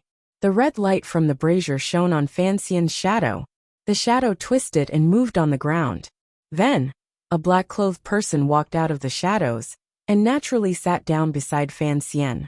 Fan Xian glanced at the pale-faced middle-aged man and handed over the wineskin. The shadow looked calmly at Fan Xian's wrist and the wineskin in his hand. He thought for a moment and then shook his head. In a dark voice he said, "Wine will slow a person's reaction." "What is the name of Yin Xiaoyi's son?" Fan Xian changed the topic and took back the wineskin to take a sip. He felt a spicy line of fire burn from his lips to his organs. "I don't know." The shadow shook his head and then said, "The nickname you gave him is not bad." Fan Xian said, "Don't be too nervous. This little archer should still be freezing in the snowy night outside. How would he dare to come close to attack?" The shadow nodded. Fan Xian once again handed over the wineskin and said, "Take a few sips. I am not Chen Pingping. Although there are many people in this world who want to kill me, at least it is not so easy." The shadow thought for a moment and accepted the wineskin. He took a few shallow sips. A moment later, 2 lines of red seeped out of his pale cheeks. He looked like a clown on a stage and was very cute. Fan Xian chuckled and said, "If we were in each other's shoes, I wouldn't be able to endure the loneliness in the darkness. I've always been curious. Don't you usually need to eat or drink?" When protecting Chen Pingping or Fan Xian, the shadow never left their side. No wonder Fan Xian had asked this. The shadow said gloomily, "Of course I have my ways." Fan Xian shook his head and didn't say anything more. Turning the subject back to his earlier words, he said, "You saw my sword strike empty air." "Yes, sir." There was no emotion in the shadow's voice. 13th Wang is very powerful. Fan Xian was silent. Of course, he knew that Wang Shi was very powerful.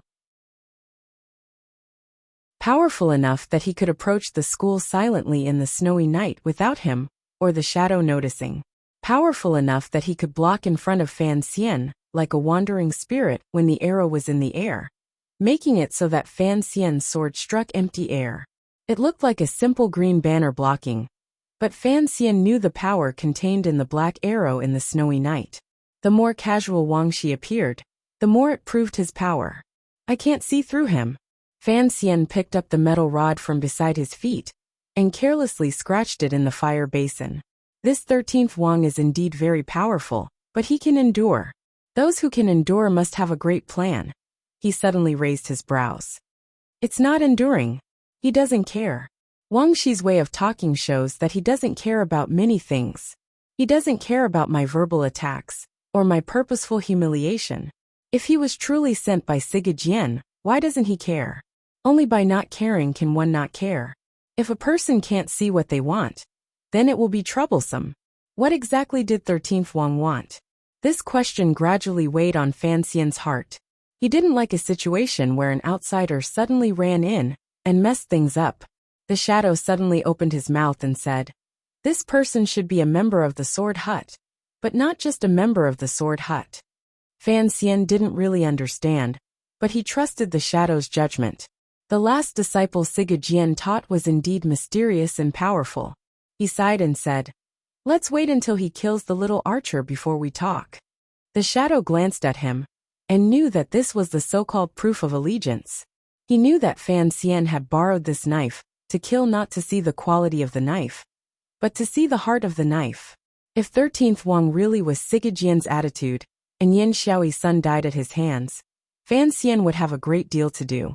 At least, a large crack would appear in the relationship between Xingyang and Dongyi. Other people don't know that 13th Wang is Siga Jian's last disciple, the shadow reminded. Fan Xian calmly explained, "If he kills the little archer, I will let everyone in the world know that he is Siga Jian's last disciple." The shadow was silent for a moment. "Sir is wise. However, this kind of benefit may not be enough." Fan Xian understood what he meant. Playing Siga Jian into this would make Dongyi angry. Although Fan Xian and the entire Qing court were used to putting the blame on Siga Jian, that idiot.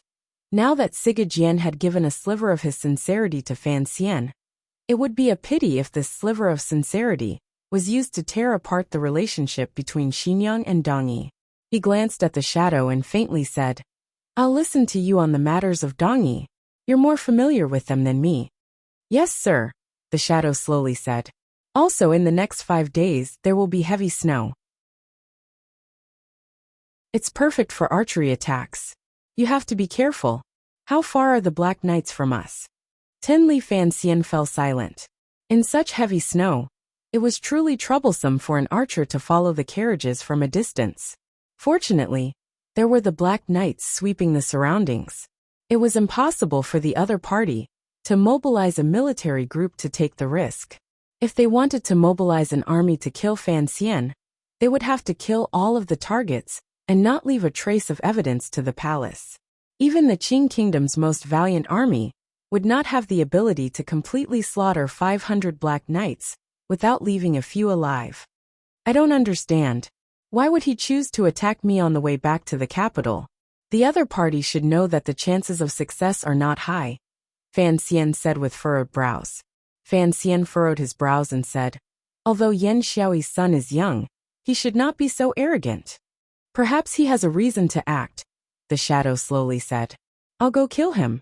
Fan Xian thought for a moment, and then slowly shook his head. I don't know who else he has at his side.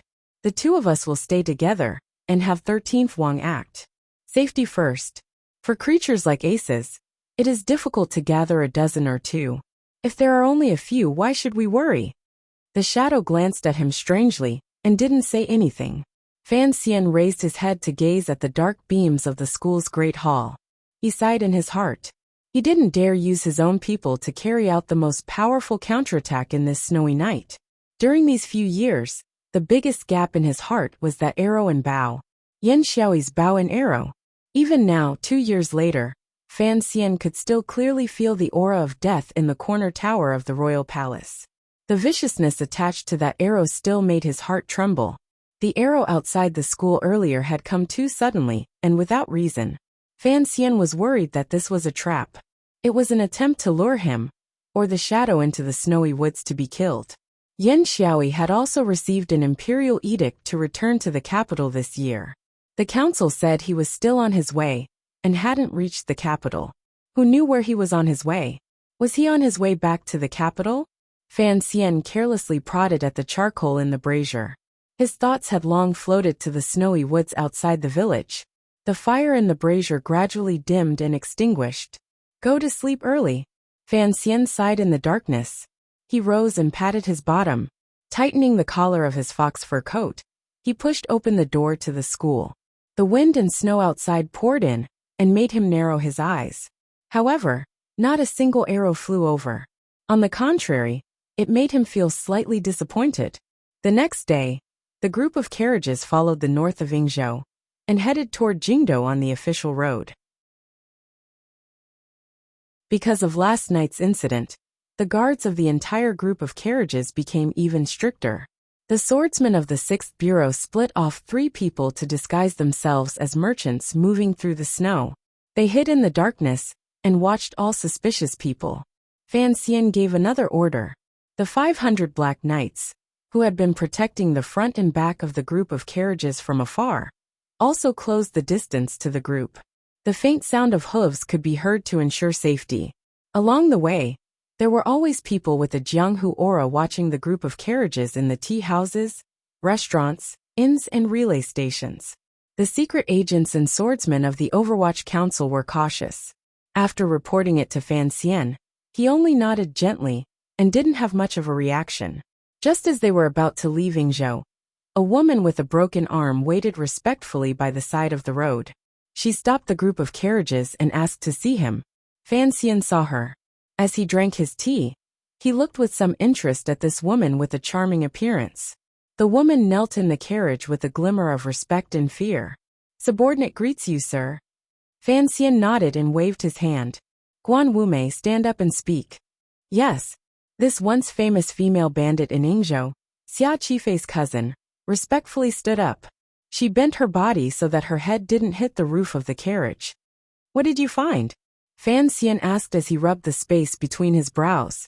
Although the Overwatch Council's intelligence network covered the world, if they wanted to investigate people in the marketplace, it was not as good as the Jiangnan Water Bandits, a gang deeply rooted among the people.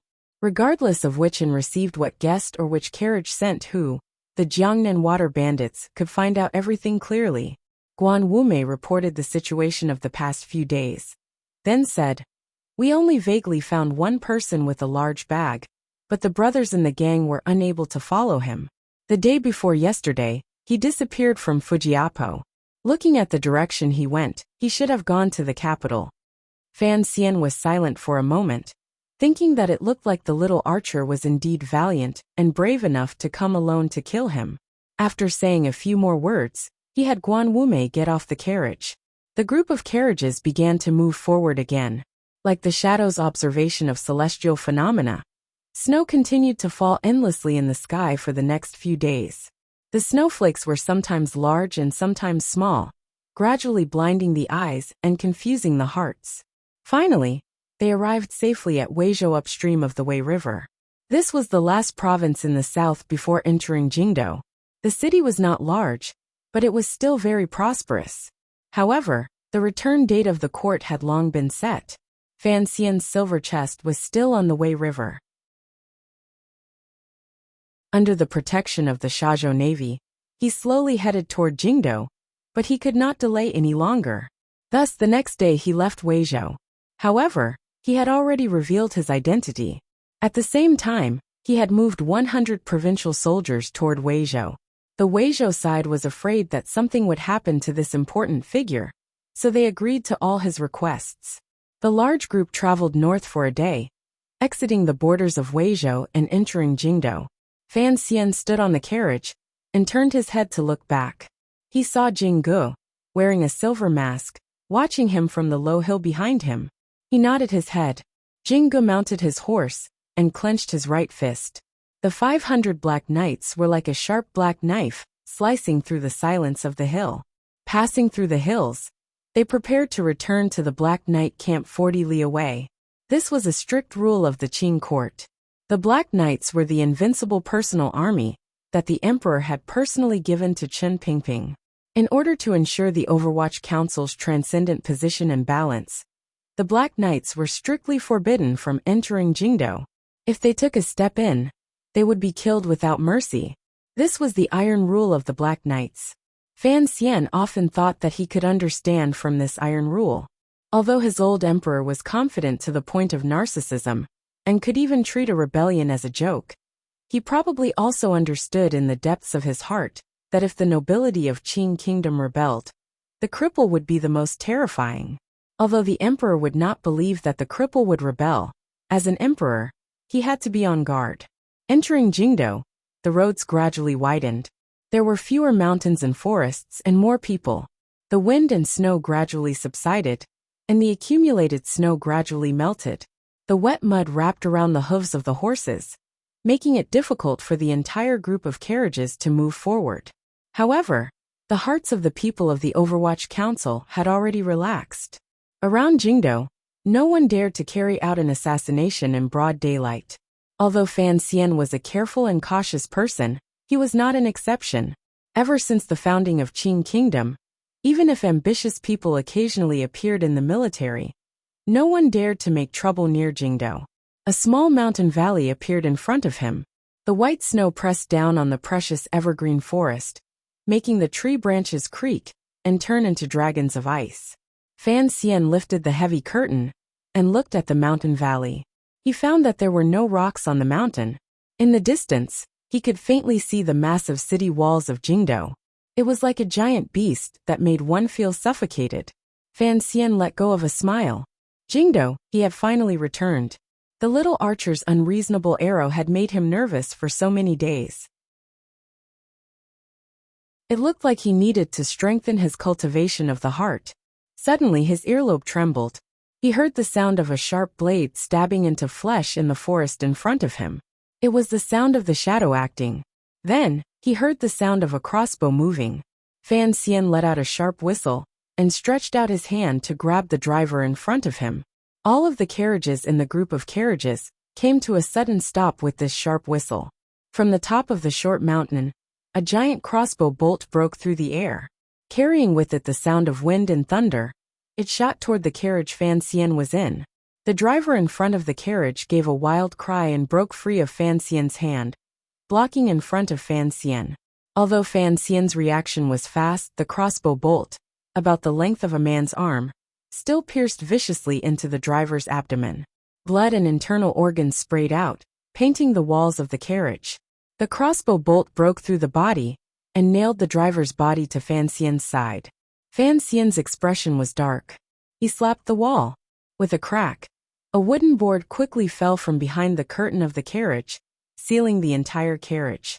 Immediately after, he heard the terrifying and suffocating sound of crossbow bolts ring out in the mountain valley. If you want to know what happened next, please log on to www.cmfu.com. There are more chapters. Support the author. Support original reading.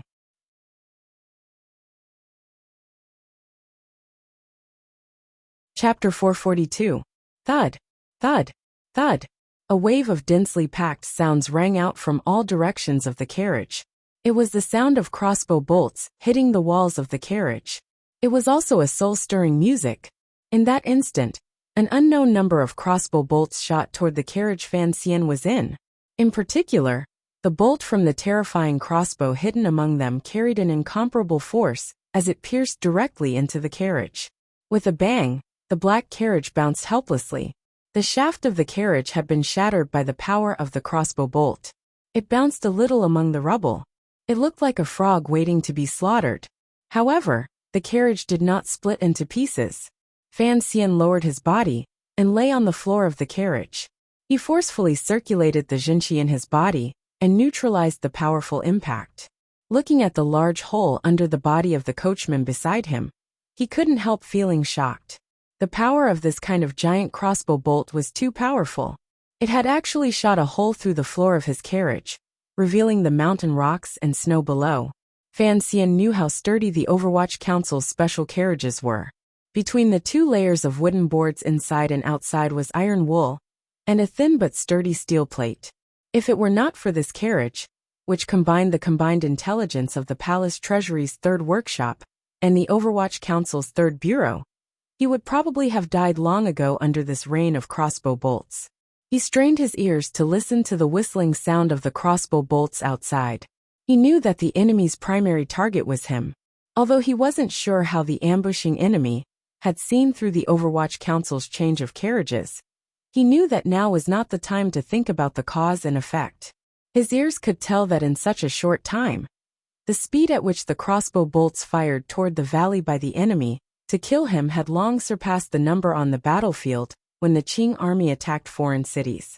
Using the method of attacking a city to kill him alone, such a powerful crossbow bolt attack, and the other party's meticulous preparation, made Fan Xian feel a glimmer of death. It was clear that the enemy in the valley was also surprised that the carriages in the valley were so sturdy that they could withstand the power of the crossbow bolts. The rain of crossbow bolts continued to fly. The valley was filled with wretched cries and the neighing of horses. At the beginning of the attack, Fan Xian's sharp cry had already notified his Overwatch Council subordinates. The swordsmen and secret agents of the 6th Bureau saw the opportunity and quickly hid in the carriages. However, the carriage drivers and provincial soldiers sent from Weizhou were not so lucky. The crossbow bolts viciously pierced into the heads of the provincial soldiers and into the chests and eyes of the horses. They pierced and tore, separating these living flesh from the life attached to them. There was no way to dodge. More than half of the 100 or so provincial soldiers were killed by the first volley of arrows, while the horses neighed miserably and fell into the snow. Fresh blood dyed the black snow in the valley. It was a tragic sight to behold. There were corpses everywhere, arrows everywhere, blood everywhere, death everywhere. The carriages became the Overwatch Council's last fortress. Wretchedly and pitifully persisted in the rain of crossbow bolts. They were like a boat in the ocean that could be swallowed at any moment by a huge wave. In just a moment, countless black crossbow bolts had been shot into the carriages. The crossbow bolts penetrated deep into the walls and into the steel plates, but they did not fall. The carriages in the valley looked like a coffin box that had suddenly grown countless nether moldy hairs. The teeth-numbing sound of crossbow bolts being knocked came from the mountain forest, accompanied by the low sound of heavy breathing. With a whoosh, the terrifying crossbow bolts shot out again. This time, they were not only aimed at the carriage Fan Xian was in. 2 more bolts were also aimed at the carriage in front. The crossbow bolts stabbed viciously into the black carriage. With a loud bang, the carriage jumped up again, and then miserably flipped to the left. What kind of power was this? Fan Xian hid in the carriage and felt everything around him turn upside down in an instant. A powerful tremor threw him off the bottom of the carriage. Out of the corner of his eye, he could see diagonally above him. A sharp metal crossbow bolt had already pierced through the wall of the carriage. Sinisterly and terrifyingly, it was only half a foot away from his chest. That was close. Fan Xian looked at the crossbow bolt made entirely of metal, and the wood shavings and metal shards it carried out. He knew the carriage wouldn't be able to hold out for long. The carriage couldn't be too heavy. So when it was designed, only a thin layer of steel was sandwiched between the 2 layers of wooden planks. After all, the strange people of the Third Bureau would never have thought that the enemy would use the city's defensive crossbows during an ambush. Fan Xian knew he couldn't sit and wait for death. He hurriedly breathed in 2 mouthfuls of slightly sweet air. Taking advantage of the moment the carriage flipped, his entire body had already crawled out through the hole in the bottom of the carriage. It was clear that the assassin in the valley hadn't expected Fan Xian to find a way out that wasn't within his calculations, so his reaction was a moment too slow. It was at this moment that Fan Xian's toes touched the ground. He didn't dare to stop. Forcefully turning his body, he drew a few strange lines on the empty ground in the valley and charged toward the forest on the other side of the valley in a zigzag pattern. Whoosh, whoosh, whoosh, whoosh. A dozen slender but sharp crossbow bolts shot viciously into the place where Fan Xian had been earlier. They shot into the bottom of the overturned carriage and into the mud and snow at the bottom of the valley. The danger hadn't been resolved yet. Fan Xian let out a sharp whistle, and his entire body flew into the air. He slapped a rock on the ground with one hand and narrowly avoided the second wave of crossbow bolts. The rock shattered. He disappeared. The crossbow bolts missed. Fan Xian swept into the forest. With a flip of his hand, he tied the white fox fur he wore on his left leg. He took out a pill and swallowed it. He then took off his black official robes and wore them inside out. With one hand, he pulled out a slender black dagger from his boot. With the other hand, he gripped the hilt of the sword at his waist. Like a ghost, he disappeared into the forest. Before he disappeared, he once again let out a sharp whistle. However, he didn't turn his head toward the valley and glance at his trusted subordinates who were in imminent danger. A number of Overwatch Council officials had already died. These people had all died in that moment earlier. When Fan Xian's carriage had been knocked over by the crossbow bolts, these subordinates were worried about his safety. Disregarding the order Fan Xian had sent earlier with his whistle, they forcefully opened the carriage doors and used the crossbow bolts they carried with them to shoot into the valley. They tried to buy some time to catch their breath and rushed to the side of Fan Xian's carriage. However, the Overwatch Council officials used hand crossbows. It was clear that their range was not as long as the crossbows of the people in the forest. Although the swordsmen of the 6th Bureau had been trained to be like killing gods in the night, faced with such a sudden rain of crossbows, they still had no chance to retaliate. In just an instant, the crossbow bolts had turned the Overwatch Council official, who had just opened the carriage door, into a porcupine. The official's eyes were not closed. The fastest person was only able to get 6 steps closer to Fan Xian's carriage before he was nailed to the ground by 3 crossbow bolts. Fan Xian saw this scene, but his expression became even calmer. There was a glimmer of pale white coldness in the calmness. Only calmness could he counterattack effectively. Counterattack. When he came out of the carriage, he swayed 3 times in a row. However, a crossbow bolt still struck his left thigh. Although it only grazed the skin, it still hurt like fire. The fox fur coat was a bit soft. It tied around the wound on his thigh and was very suitable, perfect for a counterattack. There were snowy forests on both sides of the valley. The sound that had made Fan Xian's ears twitch earlier was the shadow's warning. He knew that the shadow was in that mountain forest, so he chose the opposite direction.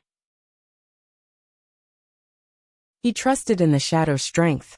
No matter how many people were in that mountain forest, the shadow could make those crossbowmen die, or sink into the shadow of death.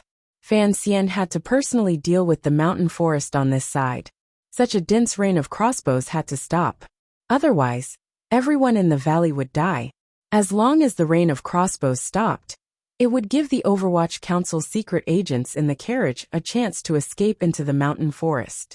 Fan Xian believed that the men of the 6th Bureau would certainly use the black swords in their hands to reap the lives of these assassins. Reap them cleanly without leaving a single one. A few hurried whistles rang out from the snowy forest. It was clear that the enemy had already discovered that Fan Xian had escaped into the snowy forest. They were moving people in an attempt to carry out the final attack. No one dared to underestimate a commissioner of the Overwatch Council, a 9th-level ace. Thus, the whistles that were used to convey orders were rather frantic. At this moment, the number of crossbow bolts shooting into the valley had decreased. The people who were shooting at the carriage knew that their target was Fan Xian. If Fan Xian did not die, then all of them would die. Although there were fewer crossbow bolts, they still maintained sufficient density and power to force the Overwatch Council swordsmen to stay in the carriage.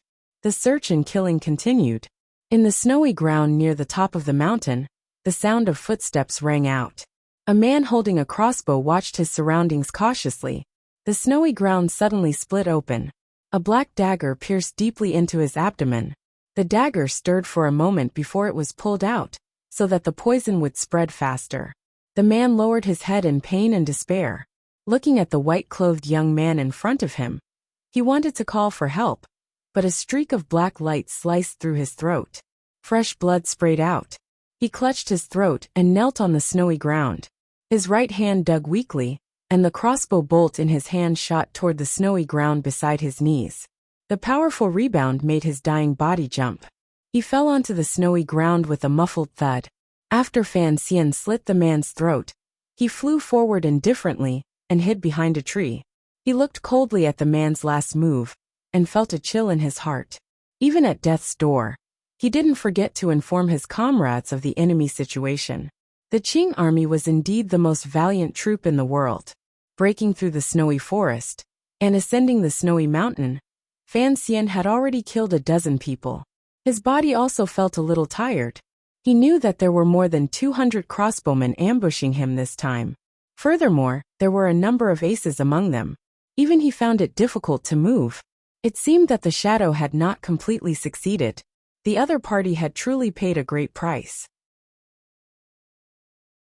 At this moment, he had already broken through 2 lines of sniper fire and arrived at a place close to the top of the mountain. This was because he knew that the several powerful city-guarding crossbows were placed here. He was already close to his goal. He didn't care about the warning the man gave before his death. Stealth and assassination were more physically and mentally exhausting than an open battle, so he decided to change his method. The sound of people stepping on the snow rang out in the forest. A group of crossbowmen patrolled the surroundings nervously. Half of the crossbowmen had been sent to kill Fan Xian. A portion was suppressing the carriages in the valley. No one had thought that Fan Xian would be able to break through 2 lines of defense without a sound and come to the top of the mountain. Not many people in this world knew that Fan Xian had learned from a young age to assassinate and to prevent being assassinated.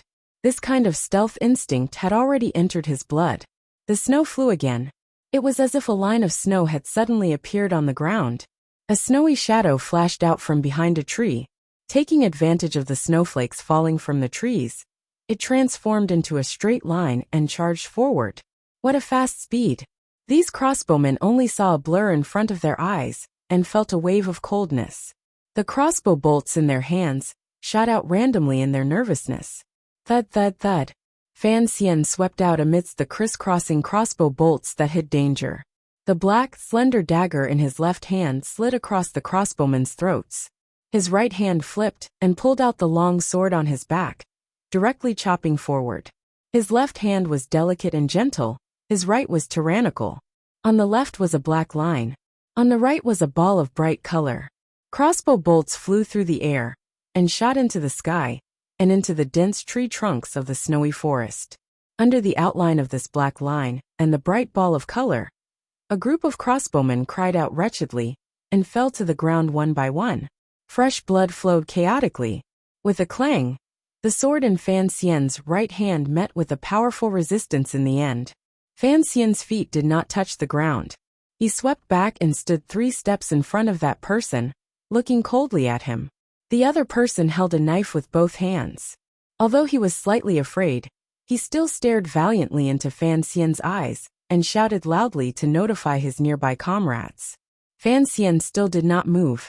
He looked at him coldly and then spat out a word. Duo! By the time he finished speaking, his black dagger had already shot out, and his body also followed this black dagger with incredible speed, shooting out, as if the black dagger was dragging a shadow behind it. In an instant, Fan Xian had arrived in front of that person. The black dagger had also arrived in front of him.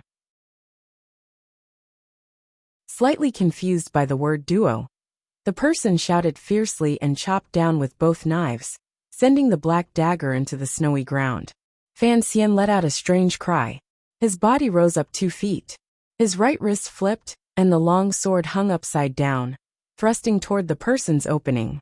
To be able to survive was already proof of that person's strength. He quickly took 3 steps back. His hands did not let go of the knife hilt. Instead, he swung it in the opposite direction. A flash of knife light flashed and in an instant, blocked the power of Fan Xian's sword. A crisp clang rang out. The knife broke. The person's chest tightened, and he spat out a mouthful of fresh blood. How could he stand against the tyrannical Jinqi on Fan Xian's sword? However, he had also successfully deflected Fan Xian's sword and gave himself a chance to live. In order to maintain his strangely high speed and movements, Fan Xian even abandoned his sword. His entire body curled up like a ghost and leaped into the middle of the other person's path. Without any fancy moves, he slammed his palm into the other person's chest with unusual speed and stability. With a crack, the person's sternum broke inch by inch.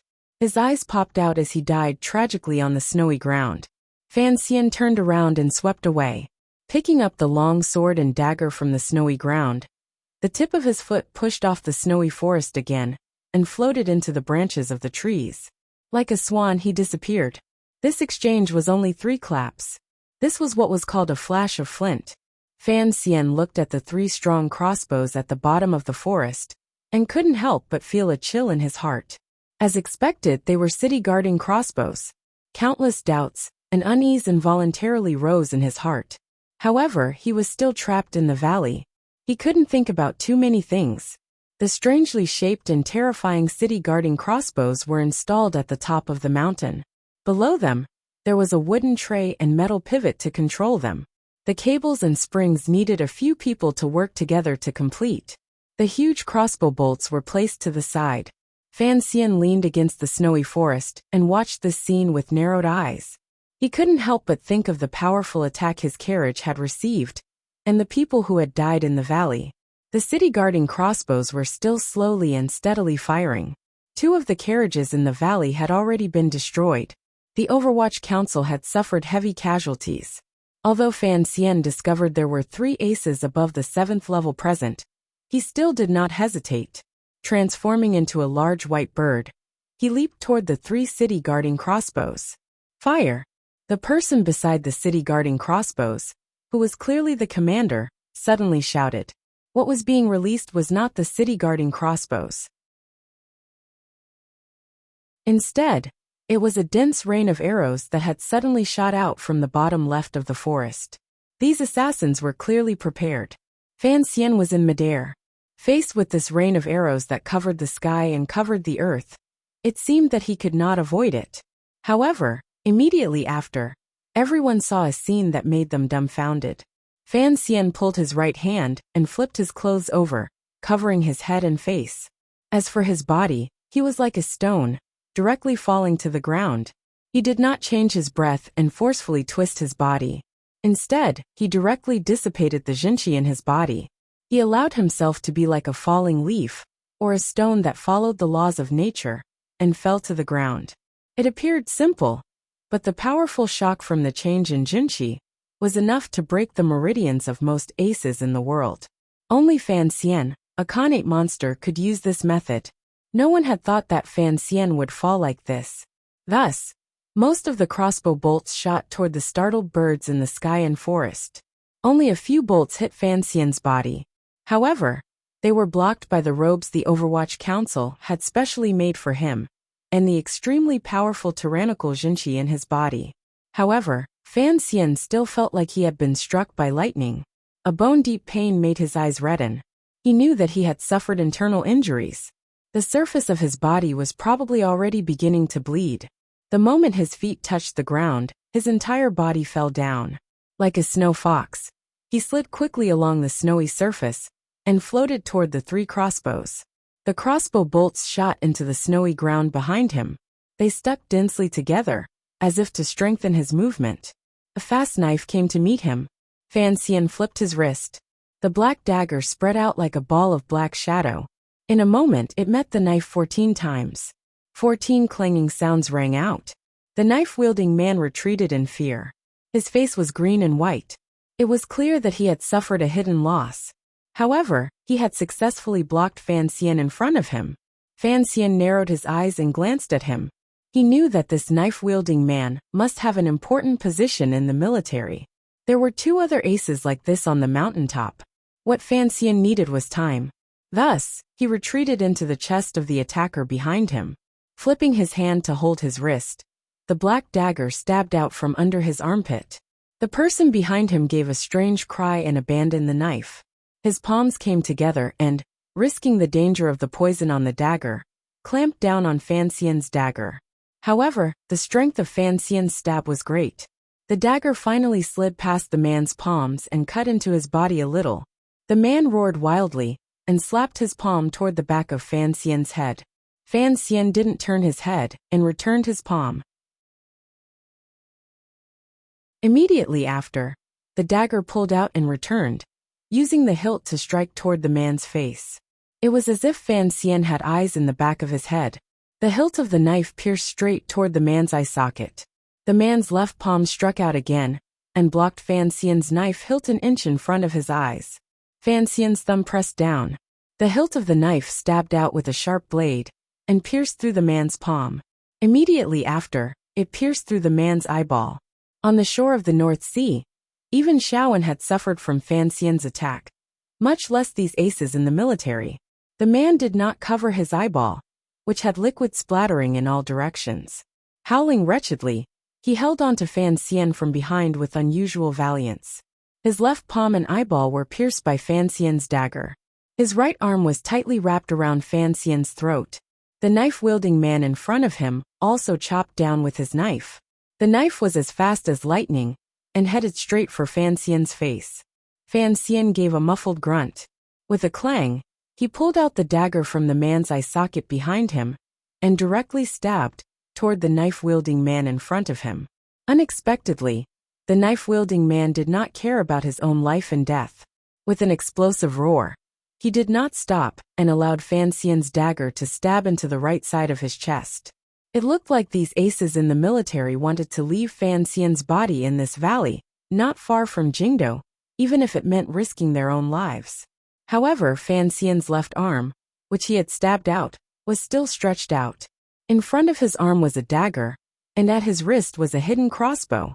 The sound of a spring rang out slightly. The knife-wielding man, who had used crossbows and arrows to kill a number of Fan Xian's subordinates, suddenly found that his eyes had darkened. Then a sharp pain came. Only then did he know that 2 crossbow bolts had pierced into his eyes. 2 delicate little black arrows had pierced into the knife-wielding man's eyes. Fan Xian exhaled fiercely and took a step forward with the valiant ace behind him, dodging the knife edge of the knife-wielding man. He used his iron shoulder to block the other's right hand. With a crack, it was still the knife-wielding man's hand that broke. Fan Xian raised his foot and kicked out. With a muffled sound, the knife-wielding man in front of him was sent flying backward 30 feet by this resentful and tyrannical kick. He smashed ruthlessly into a tree trunk. His stomach split open, and his intestines spilled out. It was a wretched sight. At this time, the third person finally arrived. Fan Xian's foot had not yet been pulled back. However, he had been waiting for this person the entire time. He didn't pay any attention to the person holding him tightly behind him. His right hand was already gripping the hilt of the sword protruding from his shoulder. With a crack, the arms of the person behind him were chopped off. Like a plum blossom opening to welcome the wind and snow, like a small boat fighting in the ocean. There was not a trace of a sword that looked around blankly. Fan Xian coldly and sternly stabbed forward. The edge of the sword trembled slightly. It appeared weak, but it was stubborn. It looked forward and ignored the back, looked left and ignored the right, and won by pressing forward courageously. It was the sword Fan Xian had hidden at the bottom of the chest. It was also his most powerful attack when facing an enemy head-on. If it wasn't for the most dangerous moment, he would never use it. Siga sword. The edge of the sword pierced through the throat of the military ace and lifted him into the air above the snowy ground. His eyes bulged out as he stared at Fan Xian. His hands were powerless and limp. A pair of curved knives fell into the snow. Those eyes seemed to be speaking, expressing their fear and confusion. It was as if they were saying, "How could such a sword come so silently?" Right at this moment, an unexpected event occurred. Fan Xian's sword lifted one person and tied another behind him. Under the snowy ground where he was standing, another person appeared. A gray figure burrowed out of the snowy ground with a faint aura. Holding a thin sword in his hand, he stuck close to Fan Xian's back as he stabbed out. This was a true killer. Fan Xian had hidden in the snowy ground and killed countless people. Facing the encirclement of 3 aces, he was both mentally and physically exhausted, so he didn't notice the strangeness in the snowy ground. Just as he was about to win, the enemy's final killing blow finally appeared. At this moment, Fan Xian only had time to take one step forward. He then felt a burning pain from his waist all the way to the back of his neck. The faint sword pierced straight through Fan Xian's official robes, which could block most attacks, and left a wretched wound on his back. The sword intent did not stop. It shot into the sky and sliced through the band Fan Xian used to tie his hair. The person who had been sticking close to Fan Xian's back had long been shaken into the snowy ground by this strike. Behind Fan Xian was the assassin who had been hiding in the snowy ground for a long time. His back had been heavily injured. His long hair draped weakly behind him. There was also the sword that was about to take Fan Xian's life. Fan Xian's mental and physical strength were almost exhausted. He was unable to instantly mobilize the tyrannical Jinshi in his body. He only had time to turn his head. Looking back, the scattered enemy's jet black hair flew out and weakly hit the last assassin's cheek. Where it landed, a thin needle was stuck into the temple by the side of the assassin's face. It was thin and slightly trembling. It was as if a gust of wind could blow this needle off. The assassin's body froze for a moment. The sword aimed at Fan Xian's heart did not have time to stab out. Fan Xian's palm struck the assassin's throat. A rain of blood exploded from the back of the assassin's neck. The boy I like has a head of jet black and beautiful long hair. This chapter was difficult to write. The stock market collapsed, and I'm having a small diarrhea. I sincerely call for monthly votes. Thank you. If you want to know what happens next, please log on to www.cmfu.com. There are more chapters. I support the author and support genuine reading. You're tuning in to the Li Mei's Sword of Destiny YouTube channel. We're so grateful for your support, and don't forget to subscribe to join us on this incredible journey through captivating stories. Your generosity through donations truly makes a world of difference, as it's the primary source of revenue that allows me to expand and enhance this channel for you. Thank you from the bottom of my heart for being a part of this adventure.